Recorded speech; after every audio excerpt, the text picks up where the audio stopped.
Ladies and gentlemen, this is Joe's Gunpla Garage coming at you with a new video. Today this is going to be a long video, and I talked about doing this about a month and a half ago on the channel. What happened was I filmed the video, I wasn't super happy with the quality of the video, so I decided to script the entire video, and here we are now. So this is going to be a backlog overview of all the high-grade Universal Century retail releases that I have in my backlog. My goal with this hobby is to collect one of every numbered high-grade Universal Century model kit. That is quite a tall order. We're at 251 kits in the HGUC line. Now the HGUC line also includes high-grade Cosmic Era, high-grade Future Century, high-grade Correct Century, high-grade After Colony, and high-grade After War. So here's how this video is going to go. This is going to be an overview of all the high-grade retail releases I have in my backlog. The next video in this series is also going to be all the high-grade premium Bandais that I have in my backlog. And then from there, we will go and do all the real grades in my backlog, all the master grades in my backlog, all the perfect grades in my backlog, and whatever seems fitting. So full mechanics and reborn 100s, those will end up in the master grade logs, just because there's not enough content there for them to be a video on their own. I only have 2 reborn 100s and I have 1 full mechanics. I'm not going to do a whole video for 2 and then 1 kit. It's not worth it. So it's going to go in the most applicable video. A backlog is relatively self-explanatory, but there's some new people to the hobby and some people that may not know what a backlog is, so we're going to cover that real quick. If you already know what a backlog is and you just want to see what's in my backlog, go to this timestamp in the video. A backlog is pretty self-explanatory. It's exactly what it sounds like. It's when you have kits in your backlog that you're waiting to build. Now there's many different reasons why a backlog could exist. For me personally, it's because I'm trying to collect one of every high grade. For me, I back ordered every single kit I was missing on Hobby Link Japan, so I continually have an influx of kits coming in. That's why I have such a massive backlog, is because my goal is to collect one of every numbered high grade and then all the master grades that I like. I'm not going to collect every single master grade, but of designs I like, I will collect those. Perfect grades, same kind of thing as master grades. I do like perfect grades a lot. We'll see. There's not a ton of them out there, so I might collect them all just because it's a small number. But a backlog could happen for other reasons. For Premium Bandai, for example, these kits are only released in limited numbers, and they're not retail available all the time. They're in low quantities, so you're going to want to buy those when you see a design you like, because it could be printed now and then not again for 5 years or so. The high-grade Zaza that we just got last year is a great example, because that kit had been out of print for quite a long time. A few other variables could be maybe you got a bunch for Christmas and you can't build them all at the same time. You want to take your time and make sure you're building a good kit and it's coming out good. You want it to look good. So you're going to take some time. These things take a lot of time. A kit, if I'm going fully custom, could take me 3 weeks, even a month to build, especially if it's a resin kit or something such as that. If you get into scribing, if you get into painting, decals, panel lining, all of that adds up and adds a lot of time to this hobby, so it's definitely a big time sink. Every kit could be a massive time sink if you want it to be, if you're not just building straight out of the box. So you could be in the middle of a project, and you go out to the store and you see an old kit or a kit that you've been wanting for a while, and it's got a good price on it. It's not a scalper price, it's a decent price, and you'll say, you know what, I'll scoop this up because this has been going for $70 the past couple of years, and it's finally back in stock. The ZOC is a perfect example. It's not printed very often. While the hobby went through its rough patch from 2020 to, we're basically out of it now. Basically out of that rough patch now. The ZOC was going for about $75+, and a lot of the time that didn't include shipping. So that's a perfect example. I know some stores right now, as of filming this in July 2024, some stores have the ZOC back in stock now, and it's going for probably, I don't know, $24 or so. So people are going to hop on that and say, I want this before it goes out of stock again for another 5 years or whatever. And that's another reason why a Backlog could exist is this kit's available now, I'm going to scoop it up now, put it in the back while I build all my other projects right now, and it will just wait until I have time for it. Or I may have this specific idea that I'm going to pick this kit up, I want to scribe it, I want to add plot plating to it, I want to make it have this real grade or realistic type styling to it, but I need my skills to improve a little bit, or I just don't have the time to do it right now, so it will sit there until I have the time, maybe a vacation or something such as that. So tons of reasons to have a backlog. A backlog is no reason to bully anyone else. That's just how it is. Everyone's eventually going to get a backlog. I remember when I first got heavy into this hobby, I was like, backlogs are stupid, just build your kits. And now I got a super ridiculous backlog that makes no sense. It drives everyone crazy. Every time someone looks at it, they're like, Joe, you're a little ridiculous. And I'm like, look, I'm not even as bad as some of the other guys on the Discord server I'm in, so just calm down a little bit. There are worse hobbies that you could have out there. So just remind people of that. As we get into this, I'm going to pick up a kit, I'm going to tell you the high grade number, and I'm going to give you my thoughts on the design. Before we start talking kits, just a brief disclaimer. This is all my opinion. And all these designs are subjective, so whether you like it or not is going to be subjective based on your tastes and your tastes alone. Not everyone is going to have the same take on every single mobile suit. That's just how it goes. So I will give you context to my tastes and what I like. I'm a big military buff. I've always been interested in it. I've always been interested in jets and tanks and things such as that.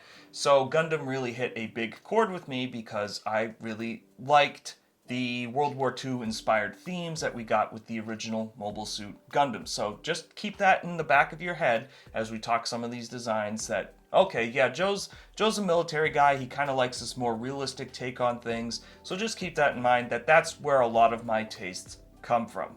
I've never been in the military myself personally, but it's always been something that struck a big chord with me and something I've always liked. That's just how it is. I don't know what it is. Maybe I played with too many tanks as a kid or the micro machines. I'm just a big military buff. What can I say? This video took a massive amount of time to make. The script alone after I wrote it was 30 pages long. That's a long time of writing. Any support you give to this channel or this video, I would greatly appreciate it. If you could like or subscribe or even comment below, that would be greatly appreciated. All of this helps the algorithm and helps me build my channel a little more and helps me share the love of Gunpla I have with everyone else. This is going to be an incredibly long video, probably over an hour long. So if you want to put this on in the background, let's say you're doing chores or you're trying to go to sleep and you want to think about Gundam as you're sleeping, just put this on in the background. Hopefully this is something relaxing that you can listen to and we can bond over our love of Gundam together. Without further ado, we're going to get into our first kit on this and we're going to go in release. This is high grade number 4. The Cubile, and I got this off eBay. I love the design of the Cubile. It's very royal and elegant in its appearance, which is perfectly fitting for the pilot Haman Karn. This is one of my all-time favorite Zeta designs. This is a very early high-grade release, so it's going to have limited color separation and articulation. It'll be interesting to see how this release stacks up next to the Revive version, which has better color separation and articulation and details and things such as that. This is high grade number 6, the Zagok mass production type, and I got this from Hobby Link Japan. I've always loved the look of the Zagok ever since I was a kid. I do like the blue color quite a bit on this kit, and I prefer the mass production version to Char's version, as I find blue to be a little more fitting for an aquatic mobile suit rather than the red. Who doesn't love a blue crab? This is high grade number 7. This is the gun tank, and I got this from Mecha Warehouse. This is another classic design, and it was actually my very first Gundam action figure from the Mobile Suit in Action figure line. I enjoy seeing the evolution of the Federation mobile suit design, as they kept it somewhat conventional with these tank treads as they evolved more into actual mechs. This is a classic design that I feel gets shafted because it gets omitted from the movie trilogy as well as Kukuru's Doan's Island. I really think we could get some justice here for the gun tank. This is high grade number 8. This is the GOG, and I got this from Hobby Link Japan. The GOG is probably my least favorite Zeon aquatic mobile suit. I can't seem to escape the feeling that this guy just looks like Mr. Potato Head, but with claws. I definitely prefer the Thunderbolt version as it looks more menacing and like an actual war machine. I also feel this came at a time where Gundam was going through a Enemy of the Week type of episode, so this really is not a big standout mobile suit design in my opinion. Here we have high grade number 9. This is the Goof, and I got this on eBay. I love the classic look of the Goof, and I thoroughly enjoyed its time on screen during Mobile Suit Gundam when it was piloted by Ramba Ral. It's a close quarters type of mobile suit that's set up perfectly for that designation. You'll come to find in this video that I really appreciate different team dynamics and different designations. So if something's built for, like, say artillery or close quarters or dueling, and I love how they thought about this during the initial creation of Mobile Suit Gundam, so you have all these different designations, and the Goof is perfect for that. It's a subterfuge, close quarters, melee combat that's focused on denying your enemy a chance to attack. The Goof is just fantastic. It's a wonderful design. This is high grade number 11. This is the Cubile Mark II, and I got this from Hobby Link Japan. This is Elpio Puru's Cubile, and there really isn't much of a difference between this one and the original Cubile, which we looked at with high grade number 4, which was Haman Karn's Cubile. The biggest difference here is appearance, and the original white and pink Cubile looks much better in my opinion than this purple and pink. I don't really like the darker color on this design. I do like Puru 2's colors a little bit better, the red and the yellow. I think that looks better than this. I think this is a little too dark for such an elegant type of design. This is high grade number 12. This is the Hyzak, and I got this from Hobby Link Japan. The Hyzak is an upgraded Zaku 2. I do really enjoy the look of the Hyzak, however, it's always confused me ever since I saw Zeta as a kid, because I was always thinking, what are these Federation pilots doing piloting this Zaku? I know if I was in their shoes, I wouldn't want to be piloting a mobile suit of an enemy I just fought. Thematically, it was a little jarring to me. That'd be like giving a US soldier who was fighting in the Korean War a Tiger tank. There's nothing wrong with the design. In fact, I do like it a lot, and I understand the lore implications of why it exists and why Federation pilots are using it. And I think it's a great evolution of the Zaku design. I just think its use case is a little jarring to me. High grade number 14, this is the Zaku 3, and I got this from Mecha Warehouse. The Zaku 3 is one of my all-time favorite designs. The battle in Double Zeta where we first see the Zaku 3 fighting around that crashed colony is so awesome and such a fantastic fight. The gray color scheme is really good. I do like the gray a little bit better than the green that we see on the Zaku 3 Custom, and I do love its armaments. I think it's got plenty of weapons and abilities for combat. I would love a revive of this kit. I think it's really kind of due one, but even for the time that it came out, it does have a surprising amount of features on it. This is a recolor and slight remold of high grade number 3, which was the Zaku 3 Custom, so I think it's actually kind of funny that we got the Zaku 3 so early into the HGUC line. Bandai, please give us a revive of this. It's really kind of due one. It's a nice looking kit, but it definitely could use some improvements. This is high grade number 15. This is the Bawu, the orange version. This is Glemmy Toto's custom Bawu. It's an interesting design with a funky transformation gimmick. I really like the Bawu design, especially in this orange and yellow color scheme. It's very angular and sharp, and it's one of the only designs I think that really pulls off this type of pinhead design well. I typically don't agree with pinhead type of designs, and we'll see that a little later in this overview, but the Bawu is a very good looking design in my opinion. Here we have high grade number 16. This is the Gelgoog Marine, and I got this from Hobby Link Japan.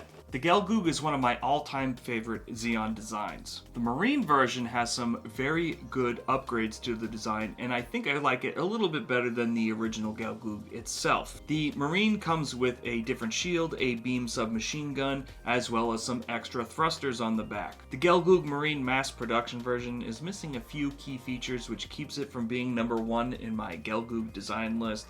However, it still looks great. I love the mass production colors, it's definitely way up there. This is high grade number 17. This is the Dom Tropin in purple, and I got this from Hobby Link Japan. The Dom Tropin is my favorite iteration of the Dom design. It's got a lot of extra stylistic choices that make it look more like a war machine to me. I'm not so certain why we got the purple version before the sand version, as the sand version makes a little more sense as we see that more in 0083 Stardust Memory than we do the purple version. The Dom is a classic design, and it's cool to see a kind of more tactical version of that with the Dom Tropin. This is high grade number 20. This is the Jim, and I got this from Hobby Link Japan. This is a classic design, a much cheaper, mass-produced version of the Gundam. I used to really love the Jim a lot when I was a kid, and that's before I knew about all these specialized versions of the Jim. So since seeing all those other specialized versions, this has fallen a little out of favor with me, but I still do like it a lot. I just like the specialized versions a little bit better. This kit is very dated by today's standards, and it has some really bad seam lines in it. The legs kind of go together just as a sandwich type of joint, so there's a seam line right in the middle of the legs. And unfortunately, that's the case for a lot of the Jims, including the Jim special types that we're going to take a look at in a little bit. So it'd be kind of nice if we got an updated mold of the Jim that covers these seam lines a little better, as it is quite dated. This is high grade number 26. This is the Gelgoog Marine SEMA Custom, and I got this from the comic store, which is a local hobby store to me. This is one of my favorite Gelgoog designs, if not my favorite. I have a very hard time deciding that. The beam, machine gun, and shield is really what sets it above the original Marine for me, and as you can tell, the machine gun is very MG42 inspired, which continues that design philosophy from the original Mobile Suit Gundam of being based off World War II. The shield has a much nicer shape than the original Gelgoog, which is what makes me like it better than the original Gelgoog, and I just like the high mobility backpack quite a bit. And I do enjoy SEMA's custom colors. The purple with the tan looks very nice. This mobile suit even took out a Gundam, so like how more badass could you ask for from a Zeon design? The SEMA Custom is absolutely fantastic. This is high grade number 27. This is the Dom Tropin in the sand colors, and I got this from the comic shop. I think this is the Tropin that we're most familiar with and most used to seeing, simply because of Gundam Unicorn as well as Gundam 0083 Stardust Memory. It's got a lot of screen time in both of those, especially during the attack on Torrington Base in Unicorn. It's crazy how much better a design can look just because of the color scheme itself. The sand color is much more realistic and strikes a better theme with me than the purple version of this. This looks more tactical, more realistic, and more like a war machine than the purple version. Not saying the purple version's bad, just that this makes more sense thematically to me. This is high grade number 31. This is the Bawu, but in green, and I got this from the comic book store. This is the mass-produced version of the Bawu. The green and yellow is something that we've seen before on the Hyzak. There's really nothing else I can add to this green and yellow version that I didn't already say for the orange version. I like both these designs, and I really don't have a preference. Both look great to me. I like both color schemes, so I really could go either way with the Bawu. This is high grade number 34. This is the Zaku 2 FS, the Garmazabi Custom, and I got this from Hobby Link Japan. I do enjoy this variation of the Zaku 2. We don't see this animated in the original Mobile Suit Gundam. Bigger differences between this and the original Zaku 2 is it has some Vulcan cannons in the head, as well as a different handheld cannon itself. It's also in this unique brown color. My only gripe with this is that we don't actually get to see it animated. It would have been very cool to see a different version of the Zaku 2 on screen during the original run of Mobile Suit Gundam. This is a neat design, and I know it's a fan favorite for many people. This is high grade number 35. This is the Super Gundam, and I got this from Mecha Warehouse. The Super Gundam is a mid-series upgrade for the Gundam Mark II during Mobile Suit Zeta Gundam. It's simply a Gundam Mark II with the G Defensor backpack added to the back of it. This gives it increased mobility and attack strengths. The G Defensor itself is a little lackluster in design, kind of looks like a flat sled, but it opens up and attaches to the Gundam Mark II and looks much better in that configuration. What I find interesting is that we don't have an AUG Mark II released by itself. You can only get it with the Super Gundam or the Flying Armor, or the Revive version, which came out more recently than this. The Gundam Mark II does have a full armor variant that we don't get to see, so it's nice that we still got to see some type of mid-series upgrade for this Gundam after it's replaced as the titular mobile suit Zeta Gundam becomes more prevalent in the show. This is high grade number 37. This is the High GOG, and I got this from Mecha Warehouse. This is probably my favorite Zeon aquatic design. Its long, lanky arms and sharp claws are perfect for combat and give it this really menacing, villainous look. It's got a lot of really good mobility both in sea and on land, and it does a ton of work against the Federation in the beginning of 0080 War in the Pocket. I definitely think this is a step above the others in terms of aquatic suit design.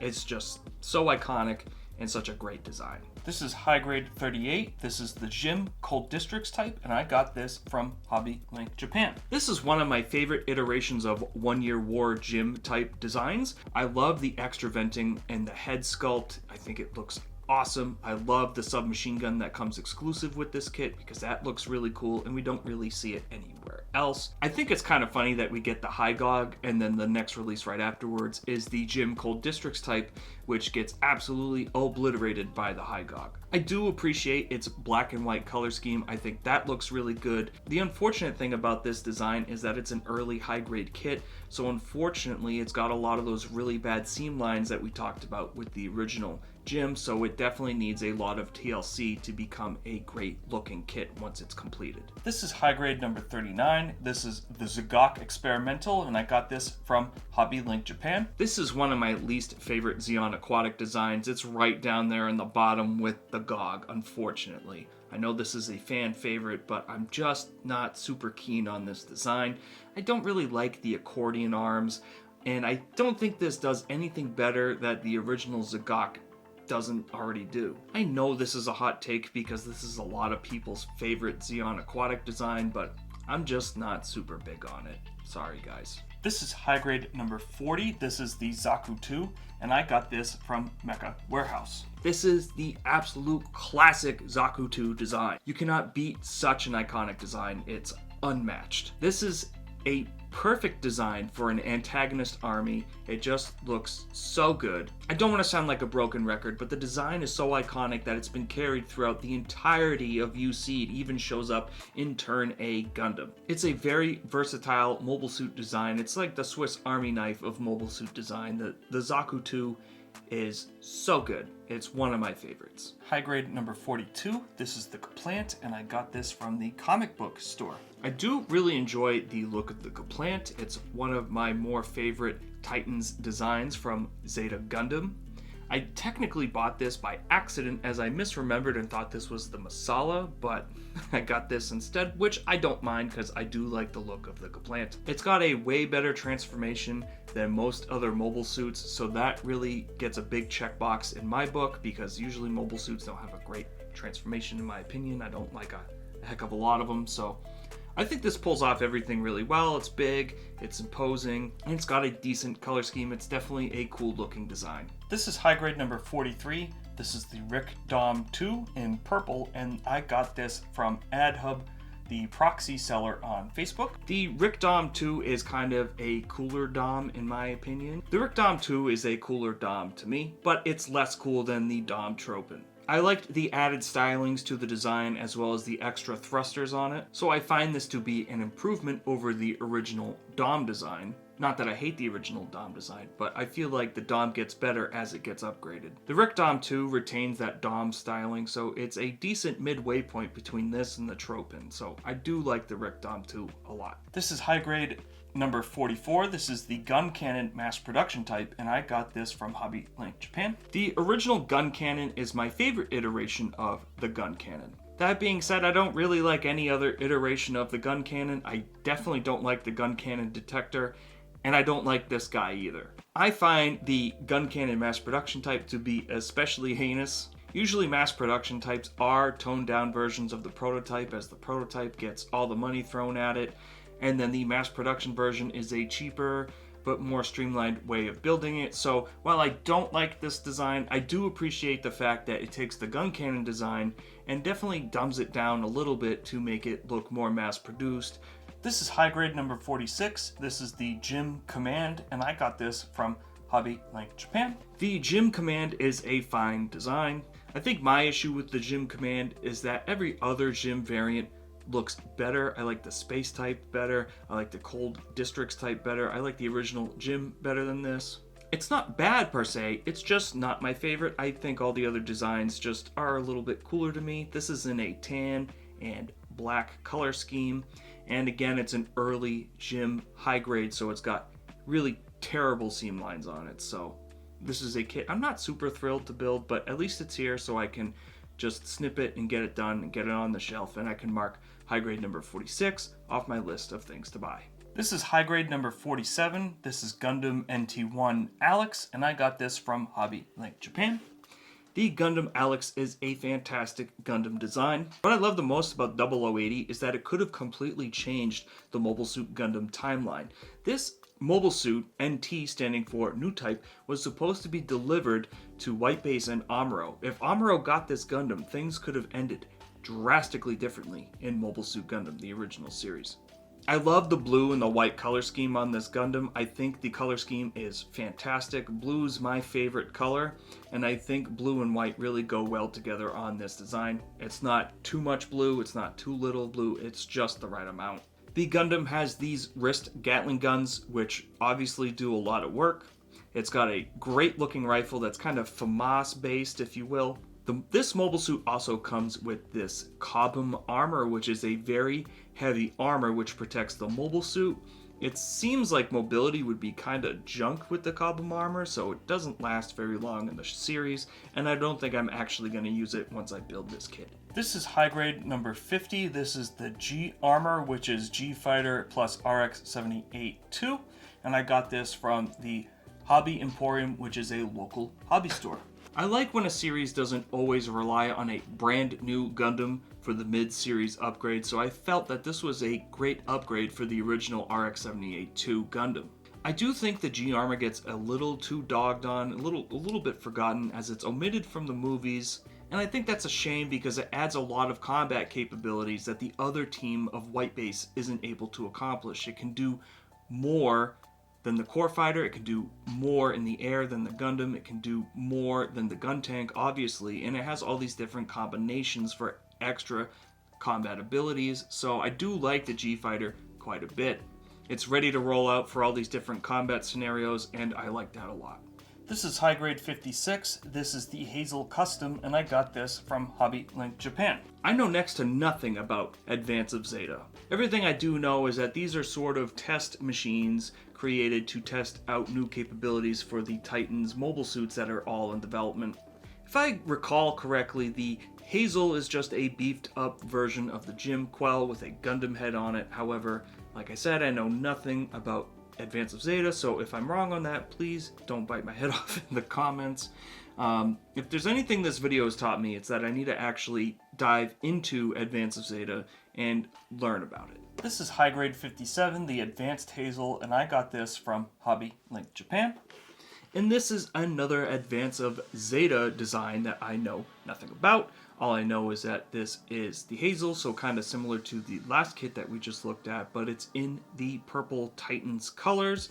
It has these cool subarms, and it has these extra armaments on it.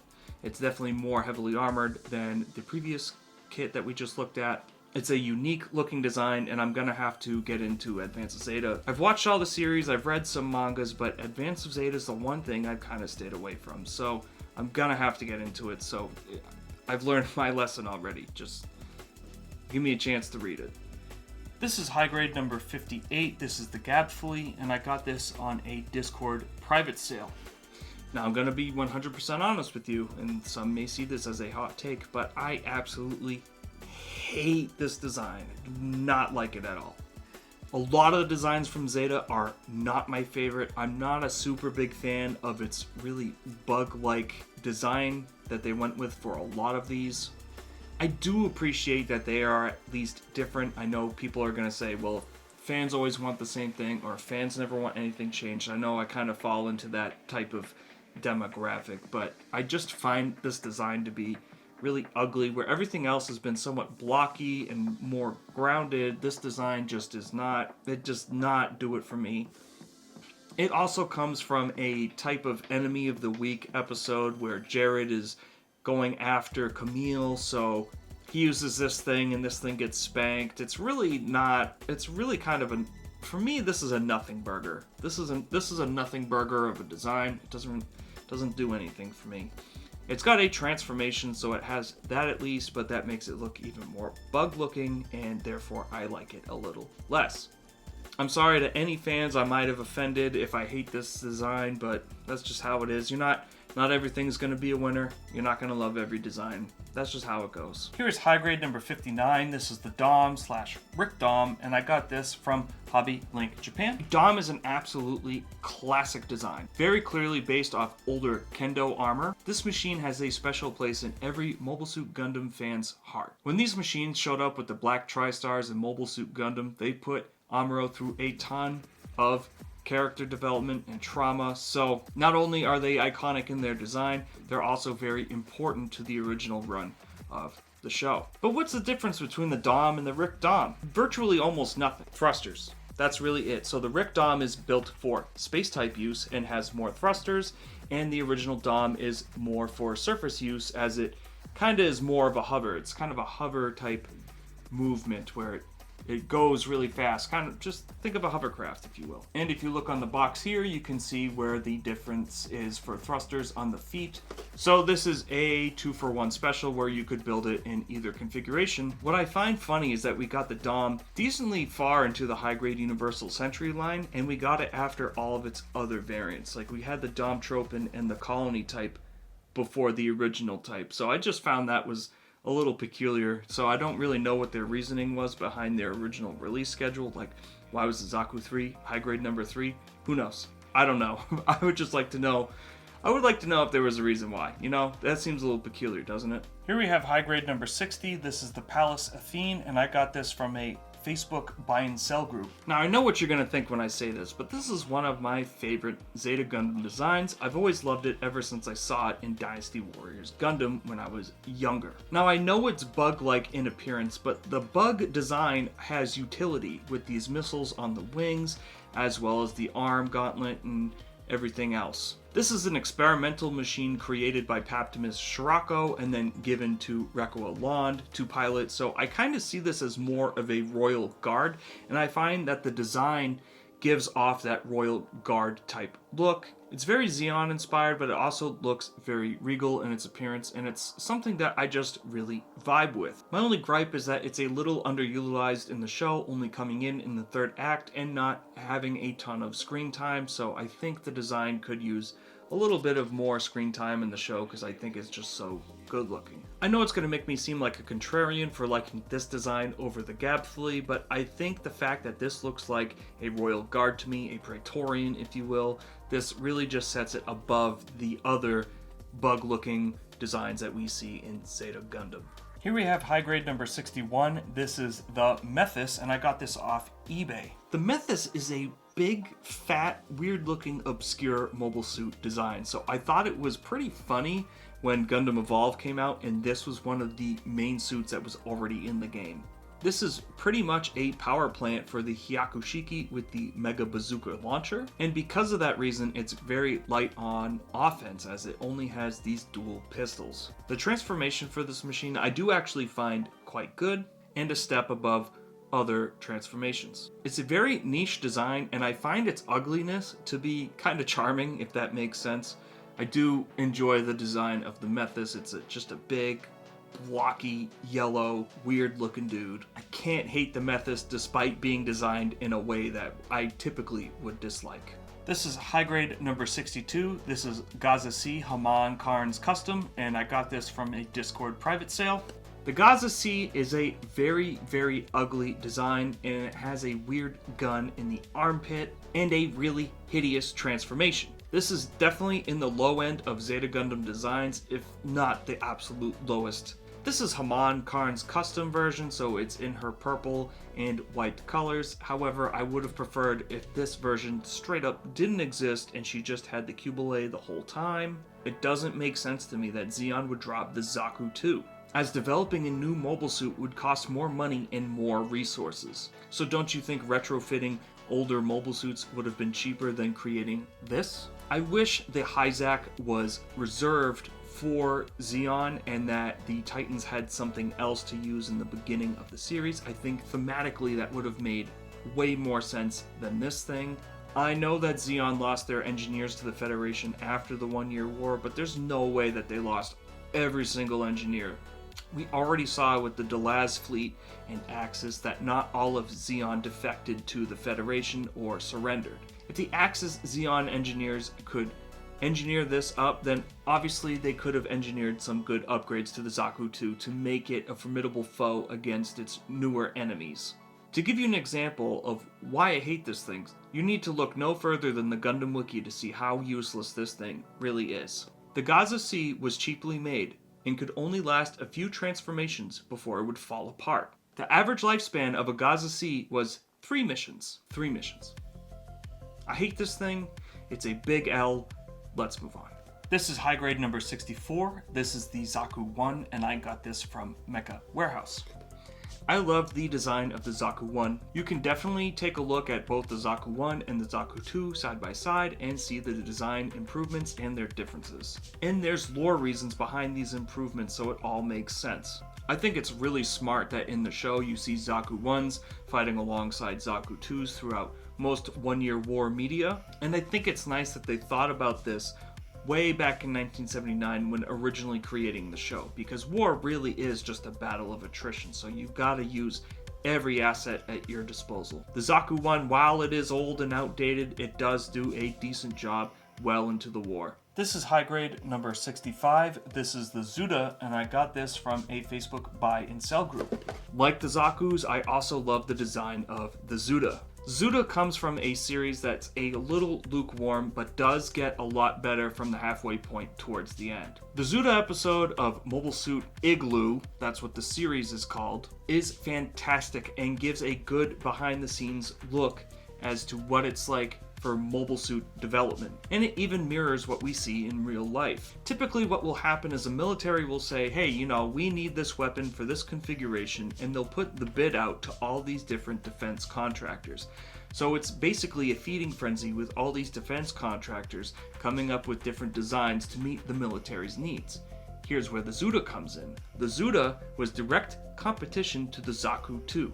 However, it has one fatal flaw, but I'm not going to give you that spoiler. You're going to have to watch the show, or at least that episode, to figure out why. And that will tell you why the Zuda wasn't adopted and why the Zaku 2 was. It just goes to show how smart the showrunners are and how they wanted to equate this show about giant mechs fighting in space to things that we actually deal with in real life and things that we experience. The Zuda comes with a ton of armaments. It has the typical machine gun, but it also comes with this massive PTRS looking rifle. That was the Russian anti-material rifle during World War II. So again, we have more World War II references baked into this series and this design, especially 1 Year War type stuff. You can easily see some similar design cues to this versus the Zaku 2. However, it's different enough that it stands out on its own right. The Zuda fits right into the Zeon War Machine, and I'm so glad it has a kit, and I'm glad it has that series because it's really fantastic. This is high grade number 66, and this is Gundam GP02,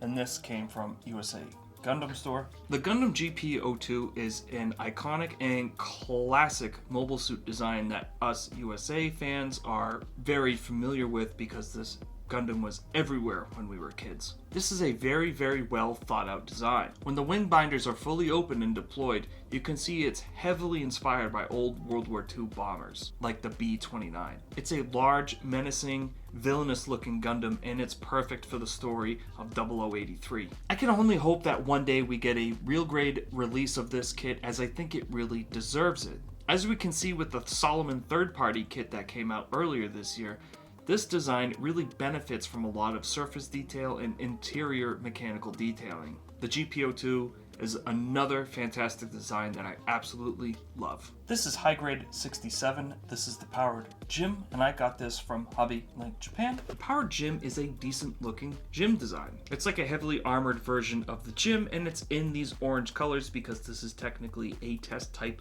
mobile suit. What's interesting is that this is one of the first, if not the first, gyms to have upgraded joint design. So it doesn't have these ridiculous seam lines all up and down the leg, covering the whole leg from the ankle to the knee. This is a variant of the Gym C, and while I do love the Gym C, I'm not super big on this color scheme. Like I said, orange is for test types, but I'm just not a super big orange fan. I never have been, I don't really know why, but I think this would look really cool in almost any other color. This is High Grade 68. This is the Zaku 1 Black Tri-Stars version, and I got this from Hobby Link Japan. There's not much more I can say about this that I already didn't say during the Zaku 1 section. I do really enjoy the Zaku 1 quite a bit. Now, we never saw this animated similar to Garmazabi's Zaku. I love seeing kits remolded in different colors to support special forces versions or special ace versions. I think that's really cool, and I think it adds a lot of fun lore behind a design that we don't typically get to see. This is High Grade number 69. This is the Hazel 2, and I got this from Hobby Link Japan. Like the previous Hazels, I don't really know much about this design at all. This big booster does look pretty cool, and it's in the Titans colors, and that's about all I know. I think it's a decent design, and I'm sure I'm going to like this even more once I actually read Advance of Zeta. This is High Grade number 72. This is the Gym Striker, and I got this from Hobby Link Japan. This is a heavily armored melee-focused gym that's from a video game. Video game is called Mobile Suit Gundam Target in Sight. I've never played it. I think it's for the PS2. But as you can see just by looking at this, it's very melee combat focused. It has all this heavy armor on the front here, and it's got this weird looking beam saber javelin. Not much else to say, just a neat looking melee focused design. This is High Grade number 73. This is the Gunpla Hirairu, and I got this from Hobby Link Japan. I honestly prefer this design to the original Gunpla. I see all these extra armaments on it, and I think it's much more capable and it looks a little better. I do really enjoy its white and black color scheme. I think that looks fantastic, and I also like the head sculpt on this a little better than the original Gunpla. If anything, this is going to make me really motivated to get into Advance of Zeta so I can know some more lore behind a very cool looking suit such as this one. This is High Grade number 74. This is the Gym Quell, and I got this from Hobby Link Japan. This is one of the first gyms that has the new joints on it that's not a heavily armored variant. This gym comes in a nice Titans color and has all these new design stylings on it that look really good. You can see this very briefly in 0083 Stardust Memory as they're talking about how the Titans are made, and thus the Gym Quell exists because of the Titans. A very cool looking upgrade to the gym design. This is High Grade number 76. This is the Gelgoog / Gelgoog Cannon, and I got this from Hobby Link Japan. The Gelgoog is one of my favorite mass production model Zeon suits. The Gelgoog Cannon, however, is a little bit into pinhead territory, and I don't like it as much. That extra sensor just looks a little tall and a little too goofy to me. So I definitely prefer the original design of the Gelgoog to the Gelgoog Cannon. This is up there in terms of some of my favorite Gelgoog designs. The Gelgoog is just an all-around great mobile suit from all of its various designs. Like the Dom / Rick Dom, it's nice to be able to build this in either configuration. I'll just have to get a second one of these so I can build the Cannon or the original mass production version. High Grade number 78, this is the Ack Guy, and I got this from Hobby Link Japan. I absolutely love and adore the Ack Guy design. I always go back and forth between the Ack Guy and the Hygog over which Zeon design is my favorite in terms of aquatic Zeon designs. The Ack Guy has a surprising amount of screen time in the original Mobile Suit Gundam. It's also got a fantastic scene in Thunderbolt 2, Banded Flower, and a lot of fans do think that this is a cute design, which has helped it become even more of a fan favorite. The Ack Guy is a fantastic design, and I absolutely love it. This is High Grade number 81. This is the Zoc, and I got this from Hobby Link Japan. The Zoc is an incredibly ugly design, but I think that's where all of its charm comes into play. It's like a big, aquatic, ugly chicken. It doesn't have very much screen time in the original series, but that hasn't stopped it from becoming a fan favorite, and I think we can attribute a lot of that to its kind of ugly charm, if you will. It does have a decent amount of armaments, just in a big, ugly chicken design, and there's nothing wrong with that.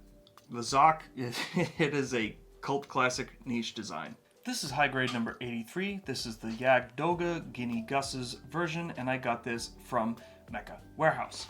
I enjoy the design of the Yagdoga, and I definitely prefer Guinea Gus's over Quest Pariahs. I think the color palette of the tealish green with the yellowish gold looks so much better than the red and the silver. This is a strong, bulky, imposing, and somewhat royal looking design.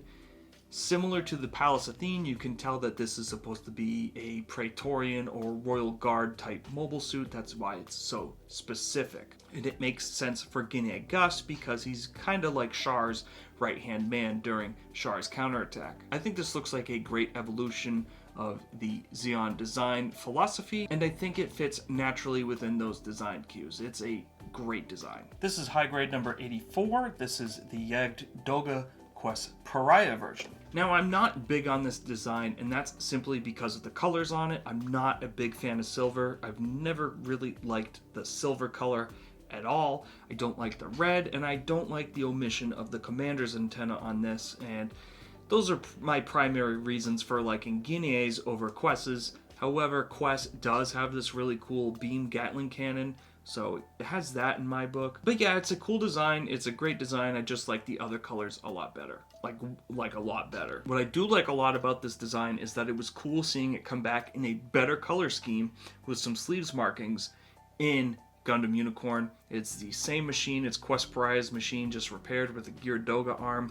I think that's really cool. So as you're watching Unicorn, just remember this makes another appearance, and I think that's fantastic. This is high grade number 85. This is the Rigazi, and this is from the comic book store. The Rigazi is not a design I particularly like, and it's going to be somewhat of a nitpicky reason why. I absolutely cannot stand the way the head looks on this mobile suit. I think it looks really more mass productionized rather than an actual type of main character looking Gundam. I don't like the antennas on it. I definitely like the Rigazi Customs head way better, and I kind of wish that's what they used on this. I think it would have been better if Amuro had the Rigazi Custom and Kyra had the Rigazi like this, where it kind of looks like a more mass production version. I just don't think that this is a good design fit for Amuro. I will say that I do like this color scheme a little better than the Rigazi Custom. The Rigazi Custom has that weird purple on the backpack. I kind of wish the Custom just used this color scheme, but on that. I promise I do like the Rigazi design. It's just kind of the head on this one that does it for me. I think if you cobbled both of them together, you'd get a perfect design, but it is what it is. This is high grade number 86. This is the new Gundam, and I got this from Hobby Link Japan. This is an absolutely amazing, phenomenal design. The new Gundam is absolutely iconic, and it's a fan favorite, and it absolutely deserves to be. The new Gundam is a perfect evolution of the Gundam design. This looks like an older brother to the original RX-78-2, and I think it's a absolutely perfect fit for Amuro's final sortie. I give the designers a lot of credit and a lot of props for keeping the design cues close to the original while keeping it fresh. The fin funnels being asymmetrical was always something that was a little odd to me. When I was younger, I was like, why don't they put them on both sides so you have an equal amount? But it's grown on me a lot since I've become an adult, and I also think it makes it really unique to have it asymmetrical. The only downside with it being asymmetrical is it makes posing these kits a little more cumbersome as all the weight is on one side. So this is high grade number 87. This is the Zaku 2FZ, and I got this from Hobby Link Japan. This is an iconic design from 0080 War in the Pocket. I do like this design. It's somewhat more streamlined than the original Zaku 2. The only thing I don't like about this design is the chest. The chest seems a little more wide than it's supposed to be. Now, this kit does come with a different head sculpt, and the head sculpt is somewhat World War II Germany inspired. It's kind of comes out to the side, and I think that helps with the proportions quite a bit. I don't like the original Zaku 2 head on this. I definitely think the more helmet-looking head looks better on this design, especially with these proportions. This isn't a terrible design, but it's also not my favorite Zeke design either. Although every time I look at it, I just feel like eating a hamburger. I don't really know why. This is high grade number 89. This is the Camphor, and I got this from the Hobby Emporium. I have loved the Camphor design ever since I was a kid, and ever since I got the Mobile Suit in action figure for my birthday one year. This is an all-out assault, quick strike type mobile suit, and it absolutely shows with all of its armaments on it. It comes with 2 shotguns, 2 bazookas, 2 Stormfast on the legs, and it's got the giant mine whip. I wish we saw a little bit more of the Camphor. However, the little bit that we do see it is also what helps it be so iconic and stand out, makes it way more memorable. It makes a big impact in 0080 War in the Pocket. There aren't a ton of Zeon mobile suits in blue, and I think that also helps this stand out a lot. The blue and the orange is such a fantastic contrast on this color scheme. I think this stands out above other Zeon designs, and it's just absolutely an incredible and iconic design. The Camphor is fantastic. This is high grade number 90. This is the Rick Dom 2 Colony Attack colors, and I got this from AdHub on Facebook. This is the Rick Dom 2, so the one that I said was between the Dom and the Dom Tropin. However, it's in these green colors. The green colors on a Dom are very irregular, but I think they look really, really cool. It's a green and a darker green with black for the torso, and I think that's a great color scheme. I still like the Dom Tropin a little better, but like I said, this is a improved Dom, and I like the Dom a little more as the line goes on, and this looks even better in that green color scheme. I do like the purple color, however, I find the purple color works the best on the original Dom design, and this green color works fantastic on this design, and the Dom Tropin was made for the Sand design. So all these designs have all these different colors, and I think it all works very good. This is high grade number 91. This is the Gyaradoga, and I got this from Mecha Warehouse. And I love the look of the Gyaradoga quite a bit. It's bulky, but not overtly bulky. It is just the right size to fit in with how mobile suits have grown as the series have gone on. So this fits right in with the Zaku 3 and the Sazabi and the Yagdoga. It works perfectly. I think proportionally everything fits very good. It all looks fantastic. I put the Gyaradoga right up there with the Zaku 2 and the Zaku 3 in terms of my favorite Zeon designs. You just can't go wrong with them. This is high grade number 92, and this is the Gyaradoga Resin Schneider Custom, and I got this from Mecha Warehouse. Everything that I just said about the Gyaradoga rings true for this Gyaradoga. I do like it, I think, a little bit better because it's in this blue color, and blue is my favorite color. And like I've said previously in this video, I do really appreciate Ace mobile suits along with regular grunt suits. So I just really enjoy the blue. I think the blue and the red does look really good together, and it's a great pick for an Ace color. I really do enjoy that we got an Ace of a regular grunt suit rather than just the 2 Yagdogas during the CCA movie. I think that helps a lot. This is high grade number 94. This is the Shroozum Diaz, and I got this from the comic book store. Now this is going to be another take that really upsets some people probably, but I am a Rick Diaz hater. It's not one of my favorite designs at all. This is the Shroozum Diaz, which is just the Rick Diaz with some big thrusters on it. I do like the additional boosters. It definitely elevates the design of the Rick Diaz for me. It's definitely ugly and bulky, but it is a more realistic looking design. This is probably closer to how mechs would look if we actually had them in real life. They probably wouldn't be as ornate or intricate as a Gundam itself, so I can't hate on the design too much, but aesthetically it's just not one I like. High grade number 96, this is the Ewak Zack, and I got this from the comic book store. I like the look of the Ewak Zack. It's basically a blue high Zack with a big electronic warfare dome on the back of it. As you know, I'm an enjoyer of designated built mobile suits, and this is obviously based with electronic warfare in mind. You can see that this is heavily inspired by electronic warfare systems that we use in today's day and age, similar to something like the Boeing Sentry. This is why I love the UC so much, is because they looked at our real world abilities and weaknesses and all these different designations and things that we have systems for and defenses for, and they actually baked it into the designs of the mobile suits themselves, and they thought about it while writing the series. So it's very commendable to me that they went ahead and they thought about all this while making the show, and big props to them. This is high grade number 97. This is the Jagan, and I got this from Mecha Warehouse. There's no script for this one because I just picked it up from Mecha Warehouse, but I absolutely love the Jagan. I love its mint colors, I love the look of the head, and I just love the whole design as it is. It's a fantastic mass-produced design, and again, like the Gyaradoga, this looks like a natural evolution of the Gym design. This is the Federation mass-produced unit that they used during Char's counterattack. I just really enjoy the Jagan a lot, and I enjoy how much use it got because it went all the way up to F91. We see it a lot in Unicorn, we see it a lot in Char's counterattack, we see it a lot in F91. The Jagan is such a staple in mid to late UC, it's great design. This is high grade number 100. This is the Gundam Unicorn Destroy mode, and I got this from Hobby Link Japan. Now, this is one of the, if not the most iconic Gundam design these days. The Unicorn Gundam was the spark that ignited the love for the franchise in a lot of people these days. The impact the Unicorn Gundam has had on this franchise is absolutely undeniable. It's almost sort of revived it. I do enjoy the Unicorn Gundam quite a bit. I've enjoyed it ever since 2010 when I first saw it in Dynasty Warriors Gundam 3.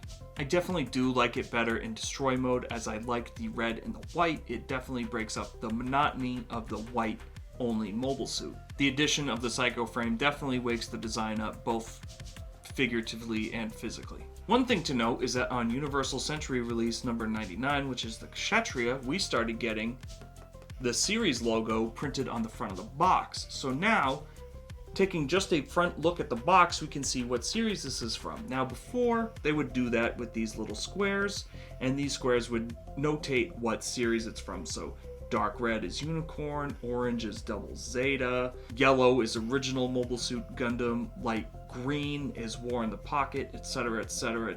It keeps going. This is high grade 102. This is the Gira Zulu, and I got this from AdHub, the Facebook proxy seller. This is a Gyaradoga with different torso and shoulder pieces and some slight variations on the hands. I love the look of the Gira Zulu, and I love the look of the different head with the gas mask kind of sculpted into it. It is very German 40s inspired, so it really sells the idea that Neo Zeon are the bad guys. It's not very subtle, and it's a little on the nose, but like I said at the beginning, I do really like the World War II inspirations that they had with the original Mobile Suit Gundam, so it's nice to have all those series in the middle with Zeta, Double Zeta, and have them kind of bring it back with Gundam Unicorn, with Neo Zeon and the sleeves. This is high grade number 103. This is the Rizel, and I got this from Hobby Link Japan. The Rizel is another iteration of a refined Gundam Zeta. That's what Rigazi stands for. I do like this blockier, angular design a little bit better than the original Rigazi itself. This design takes a lot of cues from both the Methus and the Zeta, and you can kind of see that how Mobile Suit mode looks very Zeta inspired and the transformation mode looks very Methus inspired. So it's like a perfect mix of both those designs to make one awesome design. I also really enjoy the coloring on this design with this light blue and darker blue and all the white trim on it. It just looks great. I do like the newer Rizel, which is a better Rigazi. This is high grade 104. This is the Stark Jagan, and I got this from Hobby Link Japan. The Stark Jagan is a Jagan with some advanced capabilities. It has a high mobility backpack, as well as some extra armaments. I do like the look of the Stark Jagan, and it looks like it's somewhat of a full armor version of the original Jagan. This is in one of the first combat moments of Mobile Suit Gundam Unicorn, and it does a decent job holding its own against the powerhouse that is the Kshatriya. So it definitely gets a lot of bonus points and cool points in my book for that. The Stark Jagan is great. This is high grade 105. This is the Zaku 2 F2 Xeon 0083 version, and I got this from AdHub, the proxy seller on Facebook. This is a slightly upgraded version of the Zaku. This is a Zaku 2, but used by the Xeon remnants of the Delaz fleet during 0083 Stardust Memory. there's not a lot different between this version and the 1 Year War version of the Zaku 2. There's a few different head options here, so you can have a head with some extra armor or a commander antenna, so that's cool that that's packed into this box. The machine gun is also slightly upgraded. Rather than the original Zaku stock, we have an AR-15/M4 styled stock, which is, I guess, a bit of an upgrade. It also comes with a submachine gun, so it's got some extra armaments here with this release. It'll be interesting to build this and compare it to high grade number 40 and see if the joints are improved on this one. I don't know off the top of my head if this is a better version of high grade 40 or if it's a remold of high grade 40 with some extra parts. This is high grade 107. This is the Zaku 2 F2 Earth Federation Space Force version from 0083, and I got this from Hobby Link Japan. This is the exact same kit as high grade number 105, but in this white and black version to signify its use from the Earth Federation Space Forces. Again, similar to the HiZac, it is odd to be a Fedi and be issued this as your mobile suit. I would absolutely not want to pilot something that I had just fought against in the previous war. I think thematically it's a little weird, but I guess I understand it. You gotta use what you have. This is high grade 108. This is the Rizel commander type, and I got this from Hobby Link Japan. Now this is the Rizel, just a little bit cooler. It's got these extra wings on the backpack, and it's got a much bigger and probably better cannon. It carries the same colors as the original Rizel, which I already loved. This looks a little closer to the original Rigazi, as it's got this backpack with the wings on it. I'm somewhat concerned with these Rizel kits just because of all the white. I'm afraid that they're going to be stickers, so fingers crossed when I open these, I don't find a bunch of stickers inside. This is high grade 109, Gundam X, and I got this from Mecha Warehouse. I absolutely adore the Gundam X design. This was before I got the goofy X marks on the cheeks itself. Afterwar Gundam X is an absolutely fantastic series. I'm usually not super huge on letters being a design cue for a design, but the way this design handles it really well, and it handles it subtly as well. The design does feel a little bit like a leftover from the Wing series. Actually, all the Gundam X designs kind of feel that way. But if you haven't already watched it, I implore you to watch Afterwar Gundam X. It is one of my favorite series, and it's absolutely slept on. It's criminally slept on these days. This is high grade 112. This is Girazulu Angelo Sauper use, and I got this from Mecha Warehouse. The Girazulu Angelo Sauper type is actually a Girazulu Guards type, but it has this extra heavy weapons backpack, so it's got these extra thrusters and these larger magazines for this giant projectile rifle that it uses. I love the look of this big cannon design and the high mobility backpack. I love the extra armor, and I love the Guards type Girazulu. I don't like the Girazulu in Angelo's colors. I'm not a big fan of Angelo's colors on this design. It definitely looks better in other designs that we're going to take a look at a little later. This is high grade 114. This is the Ball twin set, and I got this from Hobby Link Japan. The Ball is a classic design from the original Mobile Suit Gundam. And luckily, this kit comes with a pair of balls. This makes it a better set because the build for a single ball would be quite boring. I'm sure it also saves them money on manufacturing costs, as it's probably not worth it to make a kit for just a single ball. There's probably not enough return of investment there for the printing of it. I do like the Ball. It is a classic Mobile Suit Gundam design. However, if I was in this universe and I was issued a Ball, I would be very scared, because life expectancy in these things is not very long at all. This was kind of a beat 'em by sheer force of numbers kind of thing, rather than with actual military prowess. So it's basically like, just send as many people as possible, and if you were issued a Ball, it's basically curtains for you. So, pretty scary stuff, but it just goes to show that even if you have a super strong military presence, you may not always have the budget to create unlimited gyms or special forces units, things such as that. This is high grade 115. This is the Delta Plus, and I got this from Hobby Link Japan. The Delta Plus edges out over the Rezell for me in terms of updated designs that they made for Unicorn. While the Rezell is a refined Gundam Zeta, the Delta Plus is a refined Hyakushiki. So basically the Hyakushiki was supposed to be the Delta Gundam, and that plan got cancelled,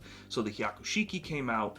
But basically the Delta Plus is that plan realized to fruition. I love the dark gray coloring on this kit. I think it looks really tactical and looks like a modern military machine. I think mobile suits like this, built in this more military color scheme, help even out the tone of the series, as we see a lot of new type magic and things such as that in Unicorn, so it's nice to see some grounded mobile suits like this to try and pull you back into reality, if that makes sense. This is High Grade 116, the Sinanju, and I got this from Hobby Link Japan. I really like the look of the red Sinanju. I love all the gold trim and all the embellishments on the design. This kit, however, I'm somewhat lukewarm on. It's not my absolute favorite. On one hand, it is a high grade, so I'm not going to expect all this color separation. But if you were to build this straight out of the box, the sticker sheet alone would keep you pretty busy. All the gold embellishment is done on this kit with a sticker, so it takes you a very long time to do that with a reverse wash, or you could use the stickers and it could look like crap because you're going to lose all that depth by using the stickers. While I have gotten better at the reverse wash and I'm able to pull it off now, it still is a lot of work and there's a lot of good margin for error there. So it's really easy to screw up, and then you would have to either repaint it or do touch-up paint, and then you would be able to pick up on the error that you made. So I've built this. I did the reverse wash for the Sinanju that comes packed in with the Neo Zeong. This is the exact same kit as that one. So I'm going to wait a little bit before I build this kit because I just built one. There are also some ugly seam lines on the shoulders, so this kit really just needs a lot of work to look even half as good as the real grade Sinanju. So while the real grade Sinanju has a ton of issues and this has better time standing, I still would rather take that over this, as it's somewhat of an easier build and it's easier to fix those issues than to fix these issues. This is High Grade 117. This is the Goof Custom, and I got this from Hobby Lobby. Not to sound like a typical Western Gundam fan, but the Goof Custom is my favorite iteration of the Goof design, with the flight type coming in right behind it. I love what they did with this kit by adding a locking joint to the armpit, so this kit is actually able to hold its Gatling shield. This is something that the Master Grade can't say because the Master Grade is a little floppy and hard to pose. This one, not so much, and that's sometimes why I prefer 1/144 scale over 1/100. Some of these smaller kits are able to hold this extra weight a little easier. That's just the nature of model kit building. As you get larger kits, you're going to have more weight behind weapons and it just gets a little tougher to pose, so that's just how it is. I love the softer blue on this kit, juxtaposed to the darker blue on the torso. I think the blue on blue combo is phenomenal. This is an absolutely badass design with a ton of utility. You can't beat the Goof Custom. Here's High Grade 118. This is Gundam X Divider, and I got this from Mecha Warehouse. This kit and Gundam X were out of stock for quite a long time. So I was overjoyed when we finally got to see this stateside, and the price for it wasn't $100. While this kit did lose the satellite cannon, it did gain a great shield and an even better rifle. This is basically a repaired and somewhat upgraded version of the Gundam X, but like I said, minus the satellite cannon. I feel like if it had all these armaments plus the satellite cannon, it would be a little overpowered. So I like how they somewhat neutered it a little bit without having that super OP weapon. The Gundam X Divider is my favorite iteration of the Gundam X. I think it's designed really well, it's not over-designed, and all the extra new armaments to it are excellent. This is High Grade 120. This is the Gym Custom, and I got this from Hobby Link Japan. This kit comes from 0083 Top Gun memory. Stardust memory. This is the Gym Custom, which is piloted by Lieutenant Burning, who is a great character within the show. He kind of trains all the young ensigns on how to be a great mobile suit pilot, and he does it using this Gym Custom. It's in this very, very light blue color, which is extremely unique and looks pretty good on this design. This is what I picture a high mobility type gym would look like. this is a great gym design and a good update to the original. The 0083 design philosophy are some of my absolute favorites in all of Gundam. This is High Grade 122. This is the Gira Zulu Guards type, and I got this from the Hobby Emporium. The Gira Zulu Guards type is my favorite iteration of the Gira Zulu. It looks much better in this original green color. It has some extra armaments on it, but it also has a lot of extra embellishments on it, and I think it looks really sharp once it's completed. This is still heavily based off the Gira Doga design with some slight variations here or there.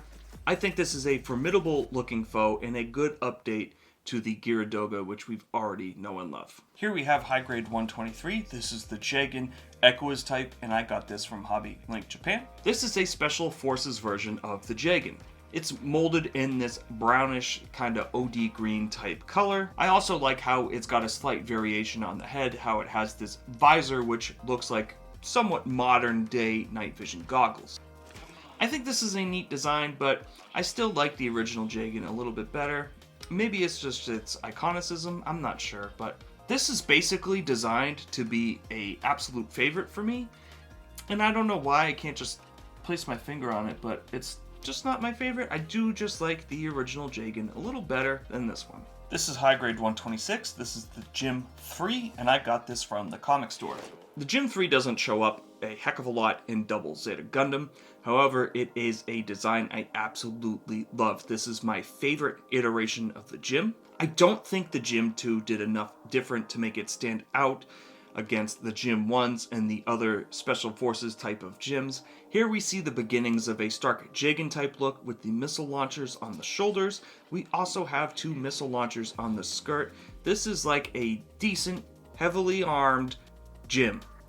It's got a different head sculpt with a bigger sensor and 2 antennas on the side, which I think look really awesome. I think the head sculpt on this looks fantastic, and it also has some extra thrusters on the leg. I love the Gym 3 so much that this is actually my second Gym 3. I've already built one. It's a design that I really resonate with and I really enjoy. Here we have High Grade 127. This is the Shining Gundam, and I got this from GameStop. When I was a kid, Mobile Fighter G Gundam was my favorite Gundam show. I did really like original Mobile Suit Gundam, but G Gundam came along and for some reason it just struck a chord with me that I just really enjoyed. So growing up, Shining Gundam was my favorite until I got to the episode that Shining Gundam was defeated and we got the arrival of the God Gundam, and then Shining Gundam was quickly replaced as my favorite Gundam. But that doesn't mean I don't dislike this design. I still really enjoy this design a heck of a lot. Even just taking one look at this design, you can see where all of its inspirations come from, with the beam saber looking like a katana and the helmet opening up and giving you that type of samurai type armor. It's an absolutely fantastic representation of what a Neo Japan mobile suit would look like. I love the Shining Gundam. It's still one of my favorites, even from when I was an 8-year-old little kid. Here we have High Grade 129. This is the Nobel Gundam Berserker mode, and I got this from GameStop. The design inspirations for this Gundam are fairly obvious. It's Sailor Moon. A lot of people like to call this the Sailor Moon Gundam. This mobile suit is absolutely iconic and an absolute fan favorite. This is the quintessential female mobile suit, and it pulls off that design flawlessly. Not only is it elegant in its nature, it's also just as deadly, which is perfect. It's a perfect juxtaposition to its pilot Allenby Beardsley because, as we know, she goes a little crazy, she goes a little berserk, and then boom, this turns into an absolute powerhouse killing machine. As such, this is the Berserker mode for the Nobel Gundam. I actually don't have an original Nobel Gundam, so this has a pinkish hue to go along with the Berserker mode. Even if you don't like G Gundam, you probably like the design of the Nobel Gundam. Here we have High Grade 130. This is the Jesta, and I got this from Hobby Lobby. The Jesta is Besta, and this is my favorite special operations mass-produced grunt type mobile suit, as it is for many people. It's in a very dark blue, navy-ish coloring, and it boasts a very bulky design. Taking one look at this kit and you can't help but think Special Forces. The beam rifle has a somewhat looking silencer on it, which I believe, according to lore, is a beam accelerator, and it has a sight on the top of the gun. The optic for the gun looks like a red dot sight. I really think they nailed the vibe here of a Special Forces unit, especially with modern day military stylings put onto the actual design of the mobile suit itself. This is one of my favorite grunt suits of all time, and I know many others share the sentiment. This is High Grade 131. This is the Gym 2, and I got this from the comic book store. In all honesty, this is my least favorite gym design. And I know you're gonna say, Joe, why is that? It's basically just the gym. That's why. It's basically just the gym with barely any improvements. Now maybe there's some internal or mechanical improvements that's within the lore, but on the surface, this doesn't look that much different than the original gym. I think the specialized units of the original gym, such as the Gym Cold Districts type or the Gym Command, still do more improvements to the gym design overall over the Gym 2. Even the gym designs from Stardust Memory do a lot more than this actual Gym 2 does. The Gym 2 just doesn't do it for me. It's a nothing burger, if you will. Here we have High Grade 134. This is Unicorn Gundam number 2, Banshee in Destroy mode, and I got this from Hobby Link Japan. This is the original Banshee, so it's not the Norn. It doesn't have the backpack with the Armed Armor XC, I think it's called. I don't remember all the Armed Armor names, so you'll have to excuse me.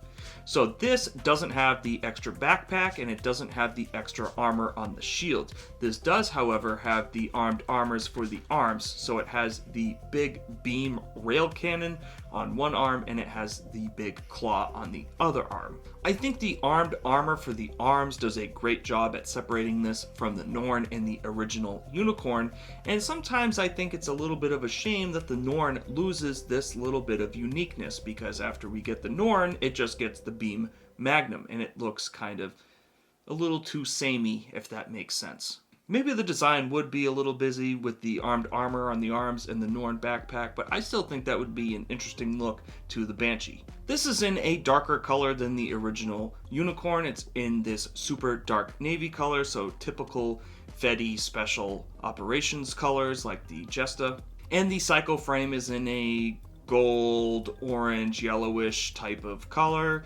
It kind of depends on the design, like the Banshee Verka is definitely orange on the box versus this one where it's more gold. I am conflicted on what color to paint this Psycho frame, but typically I paint almost all my Psycho frames. This is High Grade 137. This is the Zaku 1 Sniper Yeoman Kirk's Custom, and I got this from Hobby Link Japan. Remember the Gym Striker we talked about earlier? Well, this is a recolor of a sister kit that came out with the Gym Striker from the same game. So we already have the Zaku 1 Sniper type, enemy in sight or whatever. That's the one that the Gym Striker came from. Well, this was seen heavily in Gundam Unicorn, so they gave it a kit for its own colors. This is in a darker mustard/tan color, and I think it looks awesome. I also love the look of the Zaku one for a sniper.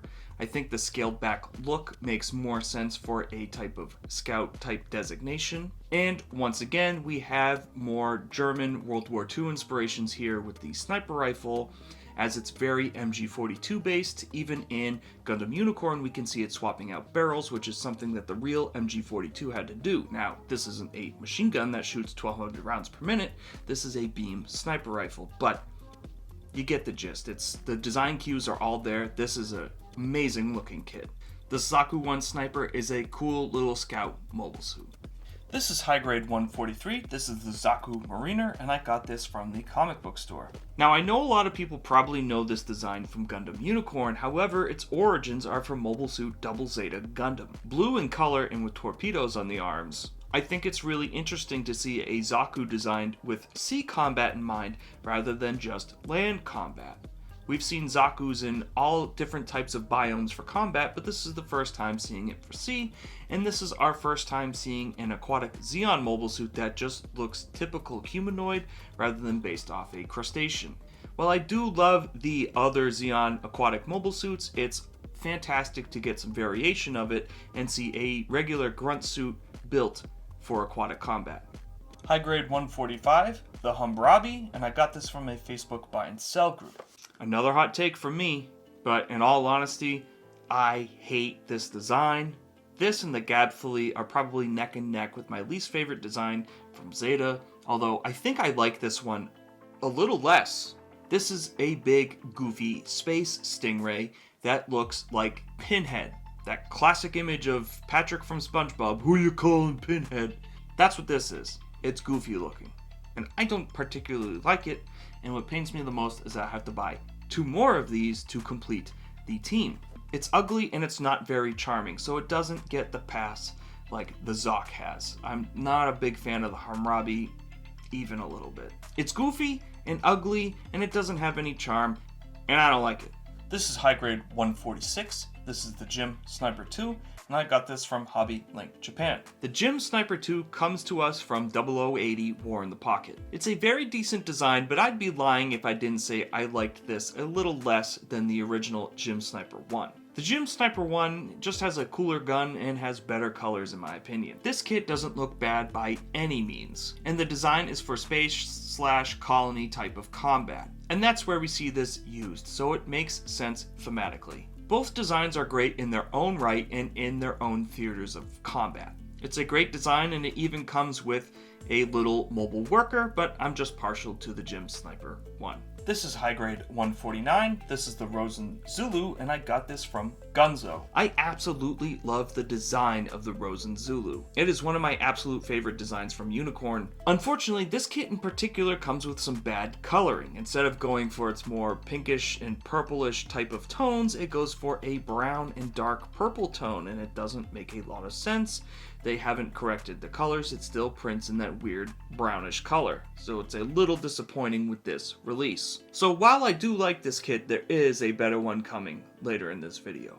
This is High Grade 150, this is the Nemo, and I got this from Hobby Link Japan.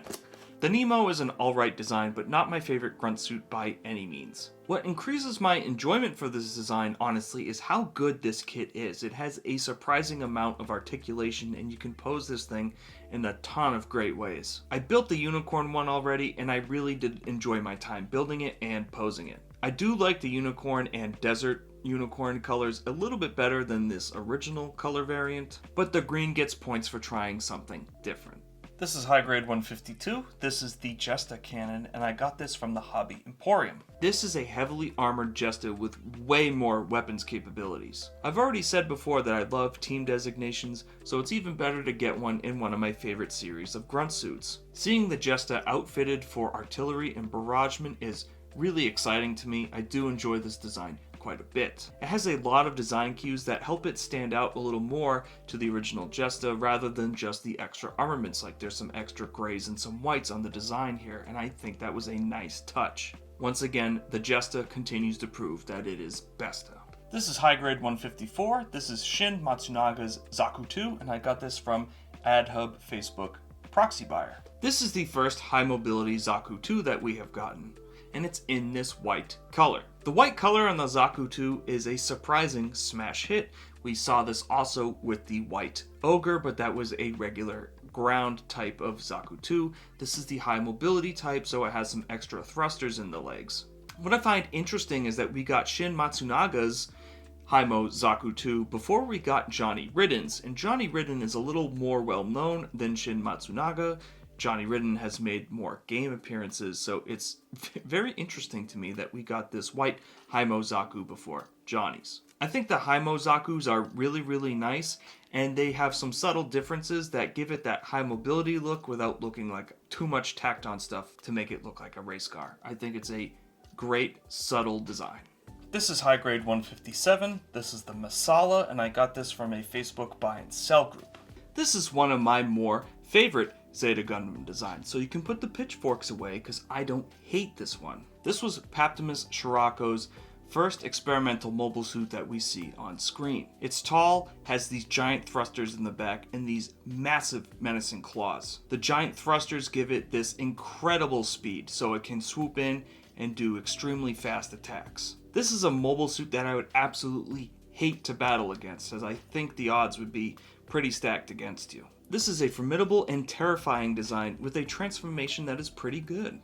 This is High Grade 159. This is the Gabera Tetra. I got this from Hobby Link Japan. This is a fitting design for a Zeon mobile suit. I think this is a good predecessor for Seema's Marine Gelgoog that gets retired when she gets this. The lore behind this suit, however, is quite sad. So this was originally part of the Gundam project. This was Gundam GP04. However, GP04 was cancelled and then sold to Zeon with this different armor on top of it. So that is why we don't have a GP04 144 scale, and we have this instead. Now the Gabera Tetra still looks great. It's a great Zeon design, and it's in this unique pinkish red color, but I'm still waiting on that 144 scale GP04 kit. Bandai, please.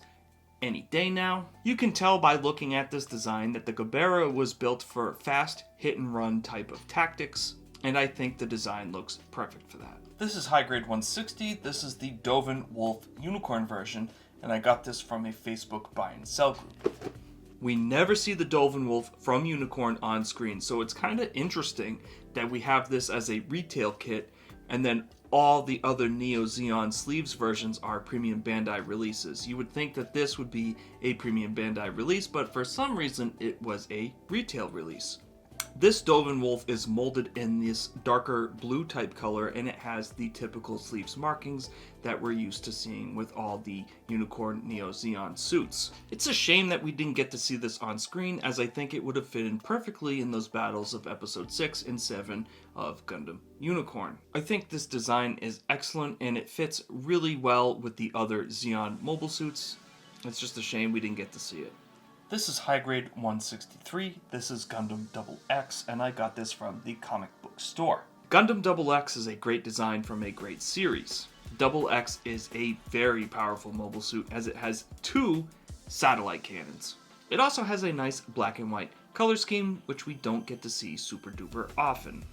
The only thing I don't like about the XX is the X motif on the cheeks. I think it's a little goofy, in all honesty. But other than that, I love the look of the XX. This is High Grade 165. This is the Victory Gundam, and I got this from Hobby Link Japan.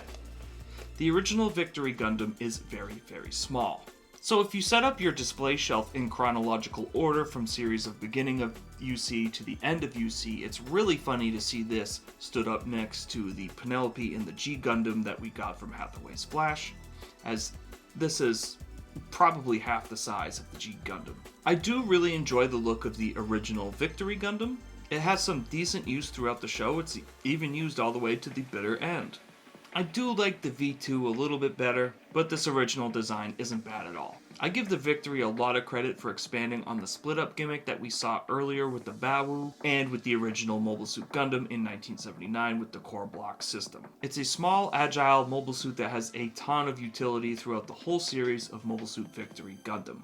This is High Grade 166. This is the Zaku 2 Johnny Ridden High Mobility Type Custom, and I got this from AdHub, the Facebook proxy seller. This is a high mobility type Zaku 2 built specifically for Johnny Ridden. This is a mobile suit variation kit, so it's basically a additional design that we didn't get to see in the show. This is similar to Char Zaku in that it's red, but it's a darker red color, and it has yellow for its type of trim color. Now, we never got to see Char in a high mobility type Zaku, so that would have been a cool what if type scenario if we did see Char in a high mobility type, but unless something happens, like if we see the Origin series expand on that, we'll just have to be content with Mr. Johnny Ridden here. This is High Grade 169. This is the Victory 2 Gundam, and I got this from Hobby Link Japan. This is the Victory 2, which I do like a little bit better than the original Victory Gundam. The V2 really baked the V shape into the design really well, and it's really subtle. It's not super on the nose, and like I said with Gundam X, I'm not super big on letter-based design motifs. The V being baked into the design makes a ton of sense from a mechanical standpoint. The Victory is one of the most powerful Gundams that we've seen on screen, and I love the coloring on this design. I think it's a stellar design. This is High Grade 171. This is the Ailstrike Gundam, and I got this from Hobby Link Japan. The Ailstrike Gundam is a fine design and basically the Cosmic Era's take on the original RX-78-2. It does have this big backpack on the back, and the reason for that is for atmospheric flight. So it does have a lot of utility and makes sense. Now, the main issue with a lot of seed kits is because they brought in atmospheric flight, a lot of them have big backpacks and big wings, which means that they're not super duper stable. The real grade Ailstrike Gundam cannot stand on its own, so I'm curious to snap this up and see if the high grade can stand on its own despite its big backpack. I do like the Ailstrike Gundam, but I think the real grade and the perfect grade does the design a lot more justice than this high grade. I think it's missing a lot of surface detail, and that's brought out in those other designs, and I think that makes it look really, really good. This is high grade 175. This is the Unicorn Gundam number 2, Banshee Norn Destroy Mode, and I got this from Hobby Link Japan. This is the Banshee minus the armed armor on the arms, but instead it has a bigger armed armor on the shield, the armed armor DE, and then the armed armor XC on the backpack. I think I got that right, but if I didn't, please be patient with me. I'm also really tired of saying the words armed armor. I would say that this is an iconic design, not as iconic as the Unicorn. I mean, there's no statue of this one, but this is the brother unit to the Unicorn and makes just as much of an impact towards the end of the Unicorn series. A lot of people love the Banshee and the Banshee Norn based on its color scheme. The gold and black color scheme is really, really good looking. That's undeniable. And the Banshee Norn is a great take on a darker Unicorn. This is high grade 177. This is the Turn A Gundam, and I got this from Hobby Link Japan. This is the most controversial Gundam design of all time. This was designed by Sid Mead, who is a classic sci-fi artist. And he made sure that this design was very unique, for sure. Instead of the V-fin being on the forehead, it was moved down, sort of as a mouth area, and given a mustache instead. Initially, I hated this design quite a bit. However, after I watched the show, there are definitely some moments where it looks so good animated. There are some times where it looks like an absolutely ferocious design. Unfortunately, I don't think the kits do a great job of really capturing it in animation. I don't know what it is, I can't place my finger on it. Maybe it's just the angle of how it's drawn in the show during those certain moments, but I feel like the kits never do a good job of actually getting that look of the Turn A Gundam in kit form. Sometimes I feel like the head is a little too bulbous. I don't know, it's hard to explain. It's definitely grown on me, and it's the only correct Century kit that we have in high grade form, unless you count high grade number 40, because it's basically just a Zaku, but they call it something else. So it's not a Zaku, but it's a Zaku anyways. Let's continue. This is high grade 180. This is the Zaza Unicorn version, and I got this from the comic book store. So this is the Zaza from Double Zeta Gundam, but in this green color with these sleeves markings on it. We see this pretty prominently towards the end of Unicorn, as this and the Shruzum Gallus attack the Nahel Argama, and this Zaza shows up with the Camphor shotgun. The Zaza is designed with artillery and barrage in mind. It's made for squad or area deniability. This is a short little mobile suit with a big backpack that packs a punch. It's a formidable mobile suit, and not one I would want to go up against without a speed-built mobile suit. This is high grade 185. This is the Rosen Zulu episode 7 version, and I got this from a Facebook buy and sell group. This is the best iteration of the Rosen Zulu in model kit form, and you know what, I'm just going to say it, this is my favorite Neo Zeon sleeves mobile suit. Now, you're supposed to build this kit with the shield for the arm, however, this comes with all the extra pieces to just build a normal Rosen Zulu. This is basically an upgraded Hamahama with better designing and a more menacing look. It has the arms that can detach into incoms, which can shoot beams or rip your enemies apart. It also has rose funnels, so the funnels are in the shape of a rose. It's really quite a well-packed and formidable machine. This kit is properly colored, so if you get a Rosen Zulu and you find it for a decent price, this is the one you want to get. You can probably skip on 149, but this one is properly colored, and I cannot wait to open this one up. This is high grade 189. This is the Victory 2 Assault Buster Gundam, and I got this off eBay.